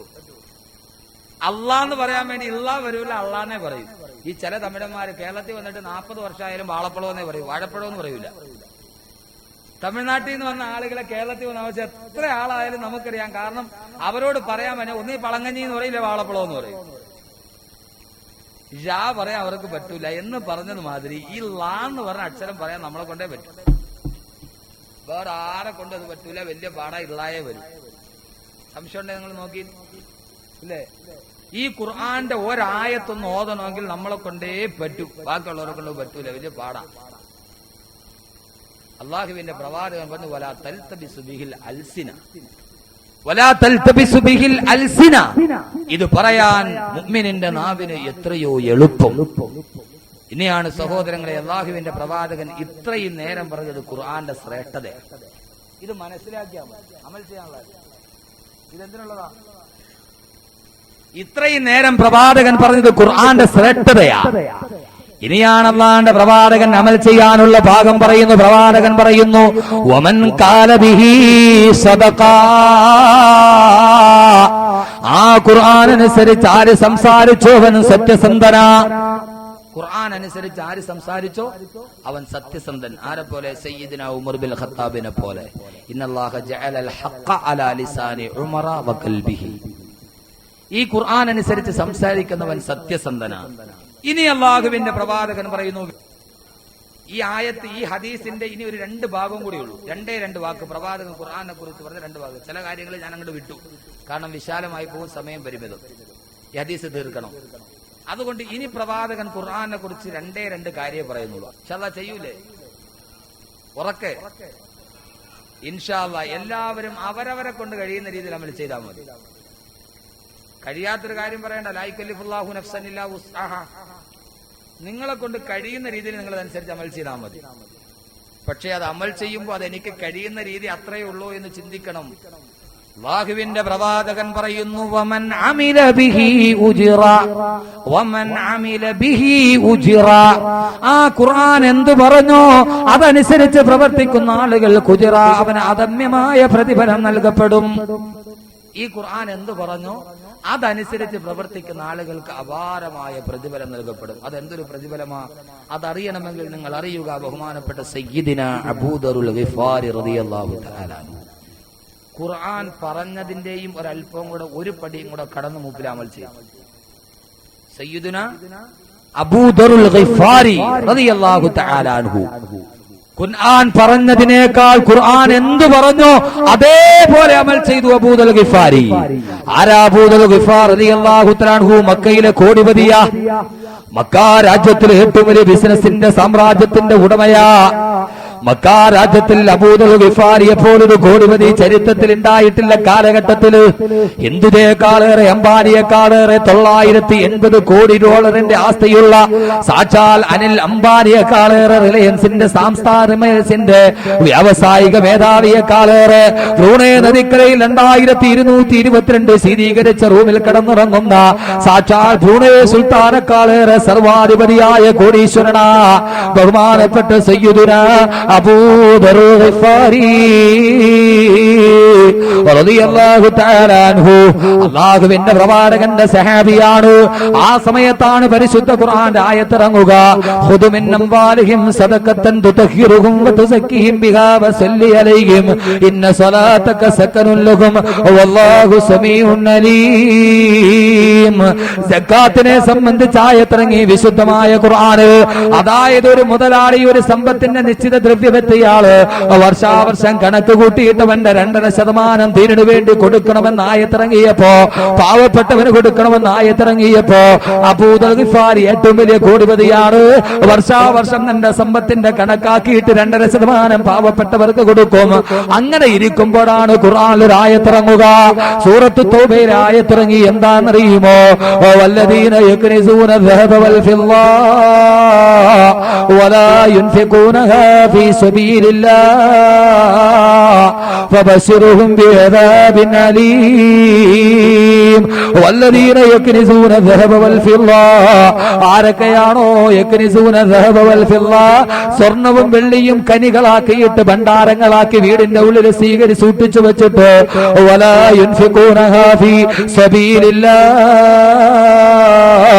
അള്ളാഹുവിന്റെ മാർഗത്തിൽ സദഖ തയ്യാറെ ചെലവഴിക്കാറ് സ്വർണവും നെല്ലിയും വലിയ ഡോളറുകളുടെ കൂമ്പാരങ്ങളാക്കി വീട്ടിലാര് സൂക്ഷിച്ചു വെച്ചിരിക്കുന്നു. നമ്മുടെ ഇന്നത്തെ അർത്ഥത്തിൽ പറഞ്ഞാല് ആരൊക്കെ പൈസകൾ കൊണ്ടുപോയി ചെലവഴിക്കാറ് ബാങ്ക് ബാലൻസുകളാക്കി ബാങ്കിലിട്ടും ലോക്കറിലിട്ടും വീട്ടിൽ വെച്ചും സ്വർണവും വെള്ളിയും ഒക്കെ കറൻസികളൊക്കെ സൂക്ഷിച്ചു വെച്ചിരിക്കുന്നു. ഫബശിറുഹും ബിഅദാബിൻ അലീം. അവർക്കിതാ വേദനാജനകമായ ശിക്ഷ ഞാൻ മുന്നറിയിപ്പ് നൽകുകയാണ് എന്ന്. നാളെ നരകത്തിൽ പാമ്പുകളായിട്ട് ആ പണങ്ങൾ അവരുടെ കഴുത്തിൽ ചുറ്റുമെന്ന് അല്ലാഹുവിന്റെ വിശുദ്ധമായ ഖുർആന്റെ ആയത്തിറങ്ങിയപ്പോ ഒരു പണം പോലും നാളത്തേക്ക് വേണ്ടി മാറ്റിവെച്ചുകൊണ്ട് സ്വർണ്ണനാവിൽ കൊണ്ടുപോയി സൂക്ഷിച്ചു വെച്ചാൽ അള്ളാന്റെ അടുക്കൽ വേദനാജനകമായ ശിക്ഷയുണ്ടെന്ന് തിരിച്ചറിഞ്ഞപ്പോ ഈ ആയത്തങ്ങട് ഇറങ്ങിക്കഴിയുമ്പോ ബഹുമാനപ്പെട്ട അബൂദർ ഗിഫാരി റളിയല്ലാഹു തആല അൻഹു പ്രവാചക സമക്ഷത്തിലെത്തി. യാ റസൂലല്ലാഹ്, അല്ലാഹുവിന്റെ നബിയേ, എന്റെ ഏറ്റവും വലിയ വീടായ ഈ സുന്ദരമായ മദീന മുനവ്വറയുടെ തൊട്ടടുത്തുള്ള ഏറ്റവും ഫലഭൂയിഷ്ടമായ ഈത്തപ്പഴത്തോട്ടവും അതിന്റെ തൊട്ടടുത്തുള്ള എന്റെ സുന്ദരമായ ഭവനവും ഞാൻ അല്ലാഹുവിന്റെ ദീനിനു വേണ്ടി സദഖ ചെയ്യുന്നു യാ റസൂലല്ലാഹ്. നബിയെ, നാളേക്ക് വേണ്ടി വീടോ കച്ചവട സ്ഥാപനങ്ങളോ വെച്ചാല് അല്ലാഹുവിന്റെ ഭാഗത്ത് നിന്ന് അതാപതങ്ങുമെന്നുള്ള ധ്വനിയല്ലേ ആയത്തില്. അതുകൊണ്ട് എനിക്കൊന്നും വേണ്ട നബിയേ, സ്വന്തം വീടും കൃഷിയിടവും സദഖ ചെയ്തു പോയി അബൂദർ ഗിഫാരി റളിയല്ലാഹു തആല അൻഹു. പിന്നീട് അബൂദർ ഗിഫാരി വീട്ടിലോട്ട് പോയിട്ട് പരസ്യമായിട്ടൊരു നിലപാട് പ്രഖ്യാപിക്കുകയാ. അബൂദർ ഗിഫാരി സ്വന്തമായിട്ടൊരു മസല ഉണ്ടാക്കി. എന്താണെന്നറിയുമോ? ഇനി മുതൽ ഈ ഖുർആന്റെ ആയത്തിറങ്ങിക്കഴിഞ്ഞാൽ വമൻ അമില ബിഹി ഉജ്റാത് അനുസരിച്ചിട്ടാണ് അമൽ ചെയ്യേണ്ടത്. ഖുർആൻ എന്ത് പറഞ്ഞു അതനുസരിക്കണം. ഖുർആൻ നമ്മുടെ ഇമാമാണ്, അതിനെ അനുസരിക്കണം.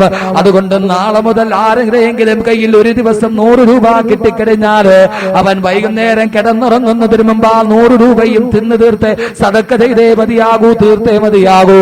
നാളേക്ക് വേണ്ടി ഒരു ചില്ലിക്കാശ് പോലും ബാക്കി വെക്കൽ അനുവദനീയമല്ല.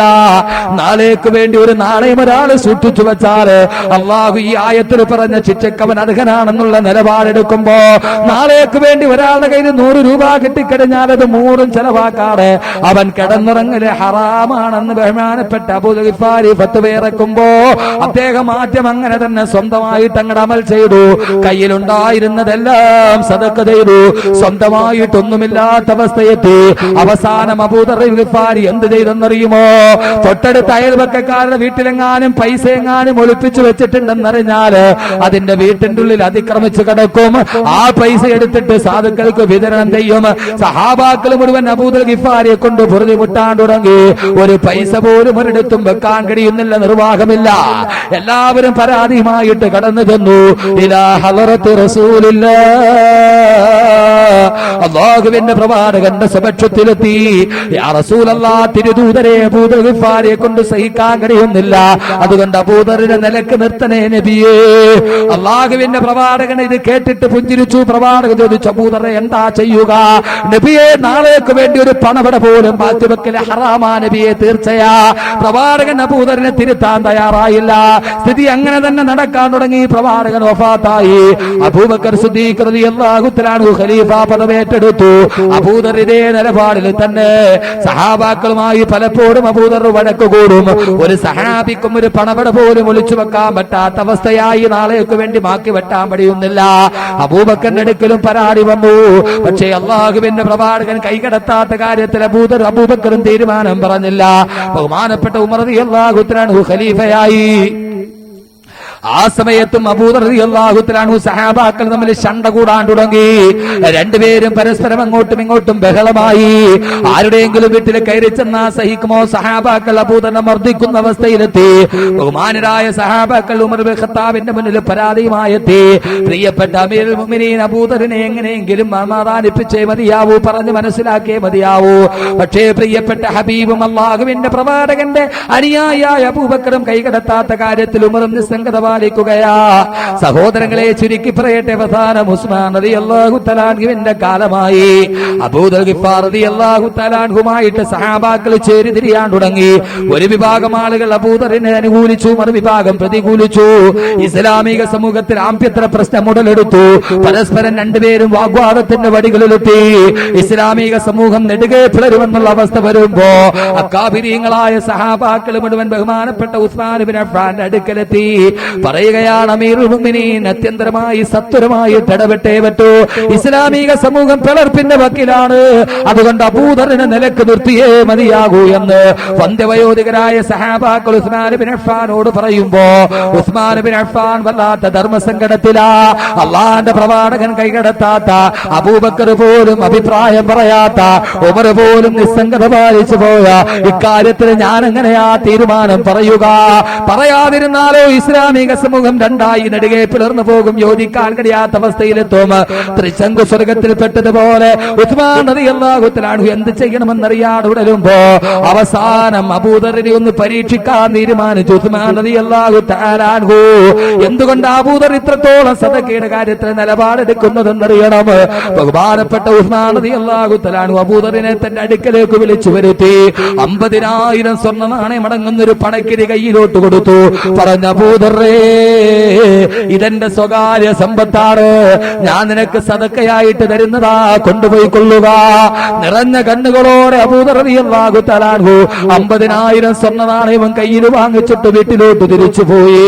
പിറ്റേ ദിവസം പരീക്ഷണാർത്ഥം ഉസ്മാൻ റളിയല്ലാഹു തആല അൻഹു അബൂദറിനെ വിളിപ്പിക്കുന്നു. ചോദിച്ചു, അമീറുൽ മുഅ്മിനീൻ, എന്തിനാണ് വിളിച്ചത്? അബൂദറേ, ഞാൻ നിന്നിരിക്കുന്നതാ ഒരു വല്ലാത്ത അത്യാവശ്യം വന്നിരിക്കുകയാ. ഞാൻ ഇന്നലെ വൈകുന്നേരം നിന്റെ കയ്യിൽ തന്ന 50,000 സ്വർണ്ണ നാണയത്തിന്റെ പണക്കിരി ഉണ്ടല്ലോ, തൽക്കാലത്തേക്ക് നീ അത് എനിക്കൊന്ന് തിരിച്ചു തരണം, നാളെ ഞാൻ നിനക്കത് മടക്കി തന്നുകൊള്ളാം. ബഹുമാനപ്പെട്ട ഉസ്മാൻ റളിയല്ലാഹു തആല പരീക്ഷിക്കാൻ വേണ്ടി ചോദിക്കുമ്പോ സുബ്ഹാനല്ലാഹ്, അബൂദർ റളിയല്ലാഹു തആല അൻഹു കൈമലർത്തുന്നു. അമീറുൽ മുഅ്മിനീൻ, ഇന്നലെ വൈകുന്നേരം നിങ്ങൾ എന്റെ കയ്യിൽ തന്ന 50,000 സ്വർണ്ണ നാണയം അത് മുഴുവനും ഞാൻ സദഖ ചെയ്ത് തീർത്തിട്ടാണ് എന്റെ വീട്ടിലേക്ക് തിരിച്ചു പോയത്. നാളേക്ക് വേണ്ടി ഞാനൊന്നും മാറ്റിവെക്കുന്ന പ്രകൃതമില്ല. ഒരൊറ്റ രാത്രി കൊണ്ട് 50,000 സ്വർണ്ണ നാണയം അല്ലാഹുവിന്റെ ദീനിനു വേണ്ടി ചെലവഴിച്ചു പോയ ആ മഹാമനുഷ്യന്റെ മുന്നിൽ നിന്നപ്പോ ഉസ്മാൻ റളിയല്ലാഹു തആല അൻഹുവിന്റെ കണ്ണുകൾ അറിയാതെ പൊട്ടിക്കരഞ്ഞു പോയി. പൊട്ടിക്കരഞ്ഞ് കെട്ടിപ്പിടിച്ച് അബൂദറിനെ കെട്ടിപ്പിടിച്ച് പൊട്ടിക്കരഞ്ഞുകൊണ്ട് ഉസ്മാൻ റളിയല്ലാഹു തആല അൻഹു പറയുന്ന, അബൂദറേ, ഞാൻ നിന്റെ ഇഖ്ലാസ് ഒന്ന് പരീക്ഷിക്കാൻ വേണ്ടി ചെയ്തതാ. ബഹുമാനപ്പെട്ട ഉസ്മാൻ റളിയല്ലാഹു തആല അൻഹുവിന്റെ കണ്ണുകൾ നിറഞ്ഞൊഴുകി. പറയുന്ന, അബൂദറേ, നീ ചെയ്യുന്നതെല്ലാം നിഷ്കളങ്കതയോടെയാണെന്ന് എനിക്കറിയാം. പക്ഷേ അബൂദറേ, ഒരു കാര്യം എനിക്ക് പറയാതെ നിർവാഹമില്ല. ഇനിയും ഈ നാട്ടിൽ നീ ഇതേ നിലപാടുമായിട്ട് നിന്നാൽ ഇസ്ലാമിക സമൂഹം രണ്ടായി പോകും. ഒരു ഭരണാധികാരി എന്ന രീതിയിൽ എനിക്ക് ഏറ്റവും കൂടുതൽ ശ്രദ്ധ വരുത്തേണ്ടത് അതിന്റെ എങ്ങനെയാണ്? അതുകൊണ്ട് അബൂദർറേ, നിന്നോട് ഞാനൊരു കാര്യം പറയട്ടെ. അബൂദർറേ, നിന്നെ ഞാനിതാ യമനിലേക്ക് നാട് കടത്തുകയാണെന്ന് ഉസ്മാൻ റളിയല്ലാഹു തആല പൊട്ടിക്കരഞ്ഞുകൊണ്ട് തീരുമാനം പ്രഖ്യാപിക്കുമ്പോ അബൂദർ ഗിഫാരി തീരുമാനവും ഏറ്റുവാങ്ങി വീട്ടിലോട്ട് പോയി ഭാര്യയും മക്കളുമായിട്ട് യാത്രയാവുകയാണ് യമനിലേക്ക്. പോകുന്ന സമയത്ത് യാത്രയേക്കാൾ ഉസ്മാൻ റളിയല്ലാഹു തആല അടുക്കലെത്തി. ചോദിച്ചു, അബൂദർറേ, വഴിച്ചെലവിന് എന്തെങ്കിലും കയ്യിലുണ്ടോ? നാളേക്ക് വേണ്ടി ഒരു പണത്തിന്റെ തരി പോലും കരുതാത്ത അബൂദർ പറയുന്നു, ഒന്നും എന്റെ കയ്യിലില്ല. 2 വെള്ളി നാണയം എടുത്ത് കയ്യിലോട്ട് കൊടുക്കുമ്പോ സഹോദരങ്ങളെ, ഒരു കോടിപതിയുടെ കയ്യിൽ വണ്ടിക്കാശിന് പോലും കാശില്ലാത്ത അവസ്ഥയിലേക്ക് ദീനിനു വേണ്ടി സദക്ക ചെയ്യുമ്പോ ആ 2 സ്വർണ്ണ നാണയവും കയ്യിൽ വാങ്ങി 2 വെള്ളി നാണയവും കയ്യിൽ വാങ്ങിച്ചു യമനിന്റെ മണലാരുണ്യത്തിലെത്തിയ അബൂദർ ഗിഫാരി അവിടെ ഒരു വലിയ കൂടാരം കെട്ടി. ആ കൂടാരത്തിൽ മക്കളെയും ഭാര്യയെയും താമസിപ്പിച്ചിട്ട് കയ്യിലാകെയുള്ളത് 2 വെള്ളി നാണയമാ. ആ വെള്ളി നാണയവും വാങ്ങിച്ചുകൊണ്ട് യമനിലെ ചന്തയിലെത്തിയ അബൂദർ ഗിഫാരി അവിടെ പോയിട്ടൊരു വെള്ളി നാണയം കൊടുത്തിട്ട് കുറെ ഭക്ഷണ വസ്തുക്കൾ വാങ്ങിച്ചു ഭാര്യ മക്കൾക്ക്. 2ാമത്തെ വെള്ളി നാണയം കൊടുത്തിട്ടൊരു കോടാലിയും വാങ്ങി. ആ കോടാലിയും തോളത്തിട്ടുകൊണ്ട് യമനിന്റെ കൊടുങ്കാടിലേക്ക് ചെന്നിട്ട് വിറക് വെട്ടി ചുമലുമായി വിറകുകൾ താഴെയിട്ട് വിറകിന്റെ കഷണങ്ങളാക്കി ആ വിറക് കെട്ട് തലയിലും ചുമന്ന് കോടാലിയും തോളത്തിൽ തൂക്കി മക്കയുടെ കോടിപതിയതാ യമനിലെ ചുറ്റുപടുത്ത മണൽത്തരികളെ മുകളിലൂടെ കടന്നു പോകുന്ന കാഴ്ച കാണുമ്പോ ഹൃദയം മടുക്കുന്ന കാഴ്ച കാണുമ്പോ ഒരു കാലത്തിലെ ഏറ്റവും വലിയ സർവാധിപതിയും കോടിപതിയുമായൊരു മഹാമനുഷ്യന് വിറക് കൊട്ടൻ തലയിൽ ചുമന്നുകൊണ്ട് മക്കയിലെ കോടിപതി യമനിന്റെ ചുറ്റുപടുത്ത മണൽത്തരികളുടെ മുകളിലൂടെ കാലിലൊരു ചെരുപ്പ് പോലുമില്ലാതെ നടന്നു പോകുന്ന ഹൃദയവേദകമായ കാഴ്ച കാണുമ്പോ എന്നിട്ടും സദക്കക്ക് കുറവുണ്ടോ? പണത്തിനോട് ആർത്തിയില്ലാത്തവരുടെ അവസ്ഥയായത് ഈ വിറക് കൊണ്ടുപോയി യമനിലെ ചന്തയിൽ വെക്കും. എന്നിട്ട് കിട്ടുന്ന പൈസയുടെ പകുതി ഭാഗം വീണ്ടും സദക്ക ചെയ്യും. വിറക് കെട്ടി വിറ്റുന്ന പൈസ അതിന്റെയും പകുതി സദക്ക ചെയ്യും. ബാക്കിയാണ് ഭാര്യക്കും മക്കൾക്കും തനിക്കും ഭക്ഷണം വാങ്ങുക. കാലം കുറെ കടന്നുപോയി സഹോദരങ്ങളെ. വിറക് വെട്ടി അബൂദർ ഗിഫാരി റളിയല്ലാഹു തആല അൻഹുവിന്റെ ശരീരത്തിന്റെ ആരോഗ്യം നശിച്ചു. എല്ലുകളെല്ലാം വെളിയിലേക്ക് തള്ളി ശരീരം മുഴുവൻ പ്രാകൃത രൂപമായി. ആര് കണ്ടാലും ഒന്ന് തിരിച്ചറിയാൻ പോലും കഴിയാത്ത രീതിയിൽ അബൂദർ റളിയല്ലാഹു തആല അൻഹു മെലിഞ്ഞൊട്ടിയവരും പേക്കോലമാകുമ്പോ മരണത്തെ മുഖാമുഖം കാണുന്ന സമയമെത്തി. യമനിന്റെ അടുക്കൽ വടിച്ചുകൂടിയ ഹൈമയുടെ കൂടാരത്തിന്റെ മുന്നിൽ മരണത്തെ കാത്തു കിടക്കുമ്പോ അബൂദർ ഗിഫാരി റളിയല്ലാഹു തആല അൻഹു തന്റെ 2 പിഞ്ചു മക്കൾ അടുക്കലേക്ക് വിളിക്കുകയാ. എന്നിട്ട് പറയുന്ന, എന്റെ പ്രിയപ്പെട്ട പുന്നാര മക്കളെ, നിങ്ങളുടെ വാപ്പയുടെ വഫാത്താവാൻ പോവുകയാണ്. വാപ്പാന്റെ കയ്യിലും മദ്യത്ത് പൊതിയാനുള്ള തുണി പോലും ബാക്കിയില്ല മക്കളെ. മക്കയിലെ കോടിപതിയുടെ വസിയത്താണ്. മക്കളെ, മണലാരണ്യത്തിൽ കിടന്ന് വാപ്പ മരിക്കാൻ പോകുമ്പോ ഈ പൊന്നുപ്പാട മയ്യത്ത് പൊതിയാൻ പോലും കഫന്തിന് പോലും വാങ്ങിക്കാൻ എന്റെ കയ്യിലൊന്നുമില്ല. ഞാൻ മരിച്ചു കഴിഞ്ഞാൽ ഹജ്ജ് കഴിഞ്ഞിട്ട് ആളുകൾ തിരിച്ചു പോകുന്നത് ഇതുവഴിക്കാണ്. ഹജ്ജാദികളെ കടന്നു വരുമ്പോ അവരോട് നിങ്ങളൊരു പഴയ തുണി വെള്ളത്തുണി കടം വാങ്ങണം. എന്നിട്ട് ഉപ്പാന്റെ മയ്യത്ത് നിങ്ങൾ പൊതിഞ്ഞിട്ടത് കബറടക്കണം. എന്നിട്ട് നിങ്ങളുടെ ഉമ്മാനെയും വിളിച്ചിട്ട് നിങ്ങൾ മക്കയിലേക്ക് പോകണം. അതാണ് നിങ്ങളുടെ ജന്മനാട്. വാപ്പാനെ ഈ യമനിലേക്ക് നാട് കടത്തപ്പെട്ടതാ. ഉമ്മാന്റെ കൈയും പിടിച്ചുകൊണ്ട് നിങ്ങളുടെ ജന്മനാട്ടിലേക്ക് തിരിച്ചു പോകണം. മരിക്കാൻ കിടക്കുന്ന സമയത്ത് അബൂദർ ഗിഫാരിയുടെ വസിയത്താണ്. പൊന്നുമക്കളെ, പൊട്ടിക്കരഞ്ഞുകൊണ്ട് അബൂദർ പറയുകയാ, മക്കളെ, നിങ്ങളുടെ ഉമ്മാന്റെ കൈയും പിടിച്ചുകൊണ്ട് നിങ്ങൾ നടന്നു പോകുമ്പോ മണലാരുണ്യത്തിലൂടെ നടന്ന് നിങ്ങളുടെ കാലുകൾ കുടയുമ്പോ തൊണ്ട മുഴുവനും വരണ്ടുണങ്ങുമ്പോ ഒരൽപ്പം വെള്ളമോ കാരക്കയോ പോലും സ്വന്തമായി തിന്നാനില്ലാതെ വരുമ്പോ ഒരു കാരക്കയെങ്കിലും കിട്ടിയാൽ വിശപ്പടക്കാമായിരുന്നു എന്ന് മരുഭൂമിയുടെ മുന്നിൽ വെച്ച് നിങ്ങളുടെ വിശപ്പിന്റെ വിളി കേൾക്കുമ്പോ ആ സമയത്ത് നിങ്ങളുടെ ഭാഗത്തൊരു സുന്ദരമായ ഫലഭൂയിഷ്ടമായ ഈത്തപ്പഴത്തോട്ടം കണ്ടേക്കാം. ധാരാളം ഈത്തപ്പഴങ്ങൾ കുലച്ചു നിൽക്കുന്നൊരു തോട്ടം നിങ്ങൾ കണ്ടേക്കാം. അത് കാണുമ്പോൾ ഇത്രത്തോളം ഫലഭൂയിഷ്ടമായൊരു തോട്ടം മക്കയിൽ ഉണ്ടാവുകയില്ല. അതിന്റെ പാറാവുകാരനോട് ഇത് ആരുടെ തോട്ടമാണെന്ന് ചോദിക്കുമ്പോ ഇതിൽ നിന്നൊരു ഈത്തപ്പഴം തിന്നാൻ അനുവാദമുണ്ടോ? ഇതാരുടെ ഈത്തപ്പഴത്തോട്ടമാണ് ഇത്രയും ഫലഭൂയിഷ്ടമായ തോട്ടം എന്ന് ചോദിക്കുമ്പോ ആ പാറാവുകാരൻ നിങ്ങളോട് മറുപടി പറയും, മക്കയിൽ അബൂദർ എന്ന് പറയുന്ന ഒരു കോടിപതി ഉണ്ടായിരുന്നു. ഓ കോടിപതി അള്ളാന്റെ ദീനിനു വേണ്ടി സദഖ ചെയ്ത ഈത്തപ്പഴ തോട്ടമായതെന്ന് പാറാവുകാരൻ പറയുമ്പോ, അബൂദർ നിങ്ങളുടെ ഈ ഉപ്പയല്ലേ? ആ സമയത്ത് മക്കളെ വിശപ്പിന്റെ വിളി സഹിക്കാൻ നിങ്ങൾക്ക് കഴിയാതെ വരുമ്പോ, ഞങ്ങളുടെ ഉപ്പയെങ്ങാനും ഈ ഒരു തോട്ടമെങ്കിലും ബാക്കി വെച്ചിരുന്നെങ്കിൽ ഞങ്ങൾക്ക് ഒരു നേരത്തെ ഭക്ഷണം കഴിക്കാമായിരുന്നല്ലോ. പക്ഷേ ഞങ്ങളുടെ ഉപ്പ ഇതുപോലും ബാക്കി വെക്കാതെ എല്ലാ സദഖ ചെയ്തല്ലോ, ഞങ്ങൾക്കൊന്നുമില്ലാതായി പോയല്ലോ എന്ന് നിങ്ങളുടെ മനസ്സിൽ തോന്നുമ്പോ, ഓ സമയത്ത് നിങ്ങൾ ഈ ഉപ്പാനെ ശപിക്കല്ലോ മക്കളെ. ഉപ്പ ഞങ്ങൾക്ക് ഇതുപോലും ബാക്കി വെച്ചില്ലല്ലോ എന്ന് മനസ്സിൽ തോന്നുമ്പോ ഉപ്പാനെ മനസ്സുകൊണ്ട് നിങ്ങൾ ശപിച്ചു പോകല്ല മക്കളെ. അവിടെ നിന്ന് നടന്ന് നടന്ന് നിങ്ങൾ മുന്നോട്ടെത്തുമ്പോ സൂര്യന്റെ ചൂട് സഹിക്കാൻ കഴിയാതെ നിങ്ങളുടെ ശരീരം മുഴുവൻ ചുട്ടുകൊള്ളുമ്പോ ഒരു തണല് കിട്ടിയാൽ കിടന്നിറങ്ങാമായിരുന്നു എന്ന് മനസ്സ് കൊതിക്കുമ്പോ ഒരു സുന്ദരമായ വീട് നിങ്ങൾ കാണും. ഈ വീട് ആരുടേതാണെന്ന് പാറാവുകാരനോട് ചോദിക്കുമ്പോ, മക്കയിലെ അബൂദർ എന്ന് പറയുന്ന ഒരു കോടീശ്വരൻ അള്ളാന്റെ ദീനിനു വേണ്ടി സദഖയുടെ വീടാണിതെന്ന് പറയുമ്പോ, അതേ നിങ്ങളുടെ ഉപ്പയല്ലേ? ഞങ്ങളുടെ പ്രിയപ്പെട്ട ഉപ്പ ഇതെങ്കിലും ബാക്കി വെച്ചിരുന്നെങ്കിൽ ഞങ്ങൾക്ക് കിടക്കാമായിരുന്നല്ലോ, കേറി കിടക്കാൻ ഒരിടമാകുമായിരുന്നല്ലോ എന്ന് മനസ്സിൽ തോന്നുമ്പോ, അതും ഞങ്ങളുടെ ഉപ്പ ഞങ്ങൾക്ക് ബാക്കി വെച്ചില്ലല്ലോ എന്ന് മനസ്സിൽ തോന്നുമ്പോ, ആ സമയത്ത് നിങ്ങൾ ഈ ഉപ്പാനെ ശപിക്കല്ല മക്കളെ. അബൂദർ ഗിഫാർ റളിയല്ലാഹു തആല ഇത് പറഞ്ഞു കഴിയുമ്പോ കണ്ണിലൂടെ കണ്ണുനീര് തടം തല്ലിയാർ തൊടുകയാണ്. മക്കള് വാവിട്ട് നിലവിളിക്കുകയാണ്. അബൂദറിന്റെ ചുണ്ടിന്റെ ചലനം നിലക്കാൻ പോവുകയാ. മുഖത്തൊരു പുഞ്ചിരി പ്രത്യക്ഷപ്പെട്ടു. അശ്ഹദു അല്ലാ ഇലാഹ ഇല്ലല്ലാഹ് വഅശ്ഹദു അന്ന മുഹമ്മദൻ റസൂലുള്ളാഹ്. ഉള്ളതെല്ലാം ദീനിനു വേണ്ടി കൊടുത്ത മനുഷ്യൻ ലോകത്ത് നിന്ന് വിട പറഞ്ഞു. മയ്യത്ത് യമനിന്റെ മണലാരുണ്യത്തിൽ കിടക്കുകയാ. മയ്യത്ത് പൊതിയാൻ തുണിയില്ല. മക്കയിൽ നിന്ന് ഹജ്ജും കഴിഞ്ഞു വരുന്ന ആളുകൾ അതുവഴി കടന്നു വരുന്നു. മക്കള് വിളിക്കുന്നു, അഹില ഹുജ്ജാത്ത്, ഓ ഹാദിമാരെ ഇതുവഴി വരണേ, ഞങ്ങളുടെ വാപ്പാന്റെ മയ്യത്ത് പൊതിയാറൊരൽപ്പം തുണി തരണേ. ഹാജിമാര് കടന്നു വരുമ്പോ ഹാജിമാര് വന്നിട്ട് നോക്കുമ്പോൾ ഒരു മനുഷ്യൻ തേക്കോലം തിരിഞ്ഞതുപോലെ മണ്ണാരുരത്തിൽ കിടക്കുകയാ. ആരാണെന്ന് തിരിച്ചറിയാൻ കഴിയുന്നില്ല. ഹജ്ജ് സംഘ തലവൻ ചോദിക്കുന്നു, ആരാണ് മരിച്ചു കിടക്കുന്നത്? ആ സമയത്ത് അവര് പറയുന്നു, ആരാണെന്നറിയില്ല. സംഘത്തലവൻ വെളിയിലേക്ക് ഇറങ്ങുകയാണ് തിരിച്ചറിയാൻ. ആരാണ് സംഘത്തിന്റെ തലവൻ എന്നറിയുമോ?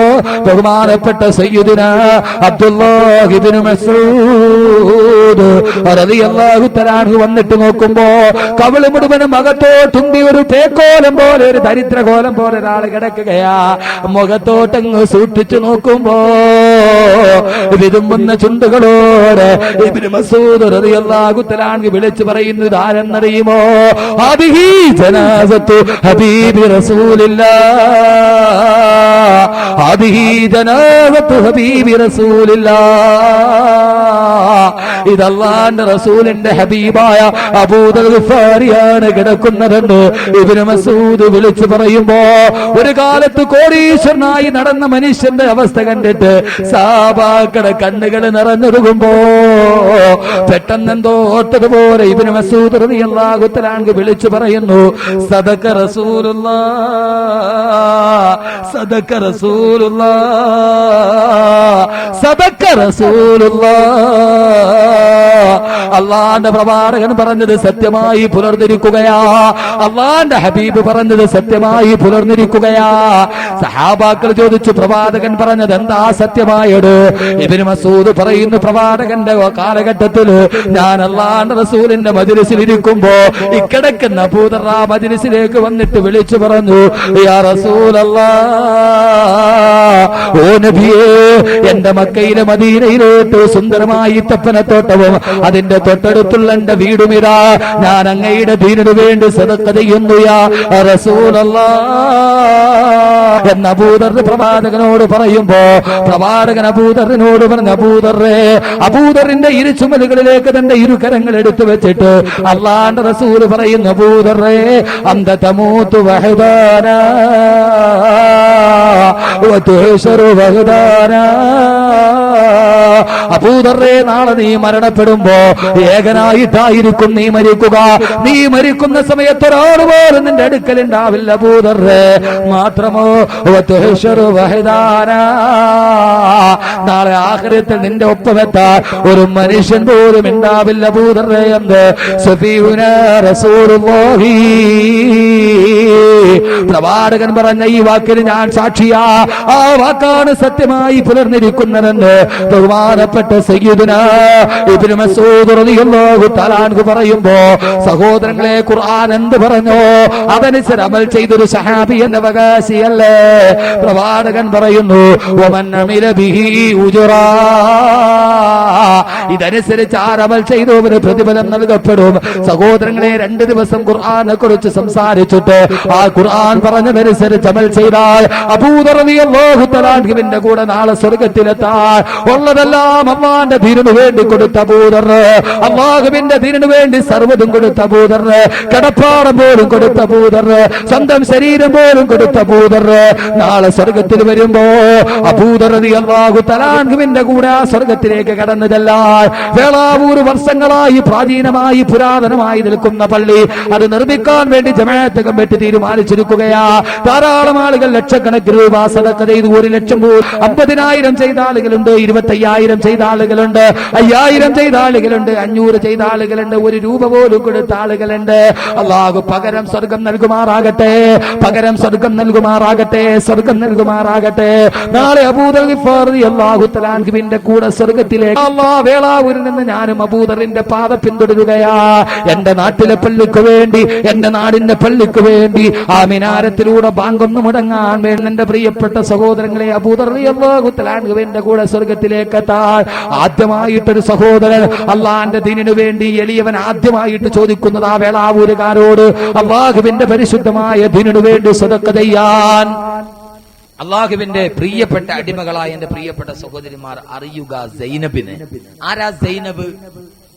ആരാ സൈനബ്? അള്ളാഹുവിന്റെ പ്രവാചകന്റെ പ്രിയപ്പെട്ട പത്നി സൈനബ്. സയ്യിദ് ബിൻ ഹാരിസ റളിയല്ലാഹു തആല അൻഹുവിന്റെ ഭാര്യയാണ്. ഒരു പ്രത്യേക സാഹചര്യത്തിൽ സയ്യിദ് ബിൻ ഹാരിസ റളിയല്ലാഹു തആല അൻഹു മുടി ചൊല്ലി സൈനബിന്.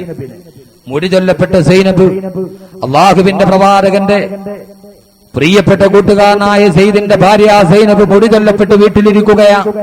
ഭർത്താവ് നഷ്ടപ്പെട്ട് ഉപേക്ഷിക്കപ്പെട്ട് ജീവിതത്തിന്റെ ആലംബവും അവലംബവും നഷ്ടപ്പെട്ടു പോയ സൈനബ് ആരാരും ഏറ്റെടുക്കാനില്ലാതെ സൈനബ് വീട്ടിലിരിക്കുമ്പോ അള്ളാഹുവിന്റെ പ്രവാചകന്റെ വഹി ഇറങ്ങുന്നു. അള്ളാഹുവിന്റെ തീരുമാനം സൈനബിന് വിവാഹം കഴിക്കുക. ആരാരുമില്ലാത്ത സൈനബ്, ആലംബമില്ലാത്ത സൈനബ്, നിരാശ്രയായി പോയ സൈനബ്, ആരാണ് ജീവിതത്തിൽ ഒരു അത്താണ് എന്ന് കരുതിക്കൊണ്ട് കണ്ണീരും കയ്യുമായി സൈനബ് വീട്ടിലിരിക്കുമ്പോ അള്ളാഹുവിന്റെ പ്രവാചകൻ ഒരു സഹാബിയെ പറഞ്ഞു വിടുന്നു സൈനബിന്റെ അടുക്കലേക്ക്. പറയുന്നു, സൈനബേ, അള്ളാഹുവിന്റെ പ്രവാചകൻ നിന്നെ വിവാഹം കഴിക്കാൻ തീരുമാനിച്ചു സൈനബേ. അള്ളാഹുവിന്റെ പ്രവാചകൻ നിന്നെ വിവാഹം കഴിക്കാൻ തീരുമാനിച്ചു സൈനബേ. സൈനബിന് ഇതിനേക്കാൾ വലിയൊരു സന്തോഷമുണ്ടോ? ഇതിനേക്കാൾ വലിയൊരു ആഹ്ലാദമുണ്ടോ? ആരാണ് തന്നെ വിവാഹം കഴിക്കാൻ തീരുമാനിച്ചിരിക്കുന്നത്? ഇരുലോകത്തിന്റെയും നായകനാണ് കടന്നു വരിക. ആർക്കു വേണ്ടിയാണ് ഇനി വിരിപ്പ് വിരിക്കേണ്ടത്?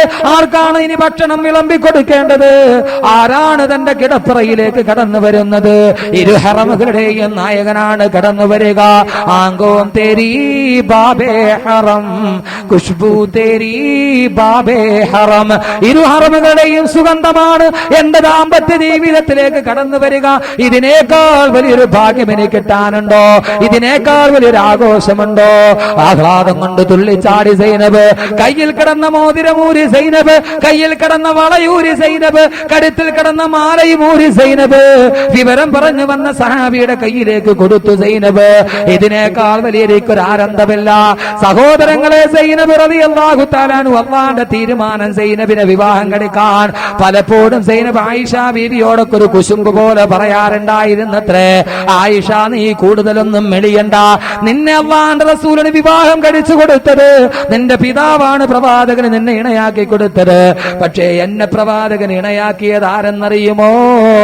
ആകാശത്തിന്റെ അധിപനായ അല്ലാഹുവാണ് എന്നെ പ്രവാചകന് വിവാഹം കഴിച്ചു കൊടുത്തത്. അതുകൊണ്ട് എനിക്കാണ് ശ്രേഷ്ഠത കൂടുതലെന്ന് സൈനബ് തമാശയായി പറയാറുണ്ടായിരുന്നു അത്രേ.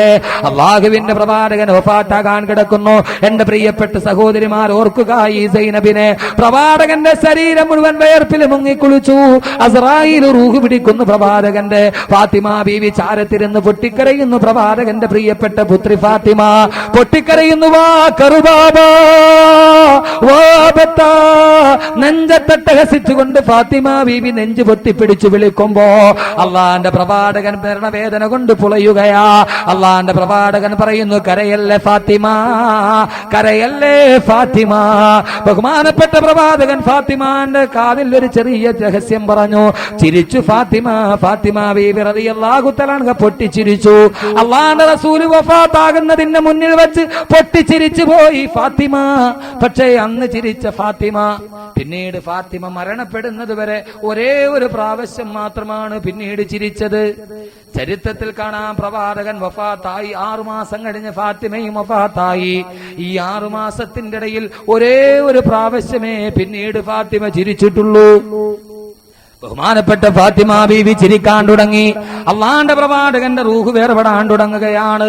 പ്രവാചക പത്നിമാര് വേവലാതിയോടെ വിഹ്വലതയോടെ കാത്തിരിക്കുമ്പോ പ്രവാചകന്റെ പത്നിമാര് ചോദിച്ചു അത്രേ, അള്ളാന്റെ റസൂല് വഫാത്താകുന്നതിന് തൊട്ടു മുമ്പ്, ആ ചക്രശ്വാസം വലിക്കുന്നതിന് മുമ്പ്, ആ മിടി ലോകത്ത് നിന്ന് കൂമ്പി അടയുന്നതിന് മുമ്പ് പ്രവാചകന്റെ പത്നിമാർ ആയിഷ ബീവി അടക്കമുള്ളവർ ചോദിച്ചു അത്രേ, യാ റസൂലല്ലാഹ്, നബിയെ അങ്ങ് ഇവിടെ നിന്ന് വിട പറഞ്ഞു കഴിഞ്ഞാൽ അങ്ങയുടെ ഭാര്യമാരിൽ നിന്ന് ആരാണ് നബിയെ അങ്ങയുടെ അടുത്തേക്ക് ആദ്യം വരിക? എല്ലാ ഭാര്യമാരും ഹാജരുണ്ട്. ആരാണ് നബിയെ? അങ്ങ് മരിച്ചു കഴിഞ്ഞാൽ അങ്ങയുടെ അടുക്കലേക്ക് ആരാണ് നബിയെ ആദ്യം കടന്നു വരുന്നത്? മരിക്കാൻ സമയത്ത് പ്രവാചകന്റെ മറുപടി, ആരാണ് എന്റെ അടുക്കലേക്ക് എന്റെ ഭാര്യമാരിൽ നിന്ന് ആദ്യം വരുന്നതെന്നറിയുമോ? നീണ്ട കൈയുള്ളവൾ ആരോ അവളാണ് എന്റെ അടുക്കലേക്ക് ആദ്യം വരിക. അള്ളാന്റെ പ്രവാചകന്റെ ഒടുക്കത്തെ മറുപടി, തത്വത്തിന്റെ മറുപടി, ഫിലോസഫിയുടെ മറുപടി. മരിക്കാൻ സമയത്തും ഒരു വല്ലാത്ത ഫിലോസഫി. ജോ ഫൽസഫിയോ മെ ഹൽ നസറാ വ മുൻദലിറോ മെ ഹൽ നഹുവാ. ജോ ഫൽസഫിയോ മെ ഹൽ നസറാ വ മുൻദലിറോ മെ ഹൽ നഹുവാ. മരിക്കാൻ സമയത്തും ഒരു വല്ലാത്ത ഫിലോസഫി. നീണ്ട കൈയുള്ളവൾ ആരോ, ആരുടെ കൈക്കാണോ നീളം കൂടുതൽ അവളാണ് എന്റെ അടുക്കലേക്ക് ആദ്യം വരിക. പ്രവാചകൻ മൺമറഞ്ഞു വഫാത്തായി. അതിനുശേഷം ആയിഷ ബീവി പോലും ആരും അറിയാതെ ഒളിച്ചു നിന്നിട്ട് സ്വന്തം കൈയിന്റെ നീളം അളക്കാൻ തുടങ്ങി. ആരുടെ കൈക്കാണ് നീളം കൂടുതൽ? ആയിഷ ബീവി ഒളിച്ചു നിന്ന് പോലും കൈയിന്റെ നീളം അളന്നു പോയത്രേ. പക്ഷേ അള്ളാന്റെ പ്രവാചകൻ പറഞ്ഞത് കൈയിന്റെ നീളമല്ല. അള്ളാന്റെ പ്രവാചകൻ പറഞ്ഞത് എന്തെന്നറിയുമോ? നീണ്ട കൈയുള്ളവളെന്ന് പറഞ്ഞാൽ ഏറ്റവും കൂടുതൽ സദക്ക ചെയ്യുന്ന പെണ്ണാരോ അവളാണ് എന്റെ അടുക്കലേക്ക് ആദ്യം വരിക. സഹോദരങ്ങളെ, പ്രവാചകൻ വഫാത്തായതിനു ശേഷം ബീവി സൈനബാണ് ആദ്യം വഫാത്തായത് പ്രവാചക പത്നിമാരിൽ നിന്ന്. സൈനബ് കയ്യിൽ കിടന്ന മോതിരമൂരി സൈനബ്, കയ്യിൽ കിടന്ന വളയൂരി സൈനബ്, കാതിൽ കിടത്ത കമ്മരുമൂരി സൈനബ്. അതുകൊണ്ട് അള്ളാന്റെ റസൂലിന്റെ അടുക്കലേക്ക് ആദ്യമെത്തി സൈനബ്. നീണ്ട കൈയുള്ളവളാരോ അവളാണ് സൈനബ്, ചരിത്രത്തിന്റെ സൈനബ്, മഹിതാമണി സൈനബ്, ലലനാമണി സൈനബ്, ഈ ലോകത്തിന്റെ പെണ്ണിന്റെ മാതൃകയെ സൈനബ് റളിയല്ലാഹു തആല അൻഹ. നീണ്ട കൈയുള്ളവൾ, ധാരാളം സദഖ ചെയ്തു, അള്ളാന്റെ പ്രവാചകന്റെ അടുക്കലേക്ക് എത്തി.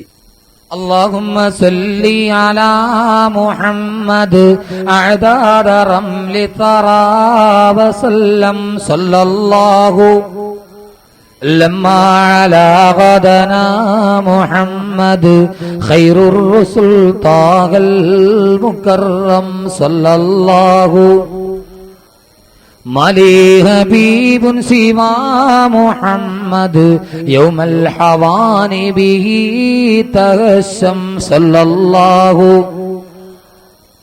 على السماء سما محمد جبريل قال له تقدم صلى الله ملجأ من جاءنا محمد يوم القيامة لي أنعم صلى الله بين الضلال جلا محمد بدر لنور الهدى متمم صلى الله جاداري الهدى محمد ترك الصلاة ولم يسيم صلى الله ميلاد سيدنا محمد القرى بلد معظم صلى الله أعمار سيدنا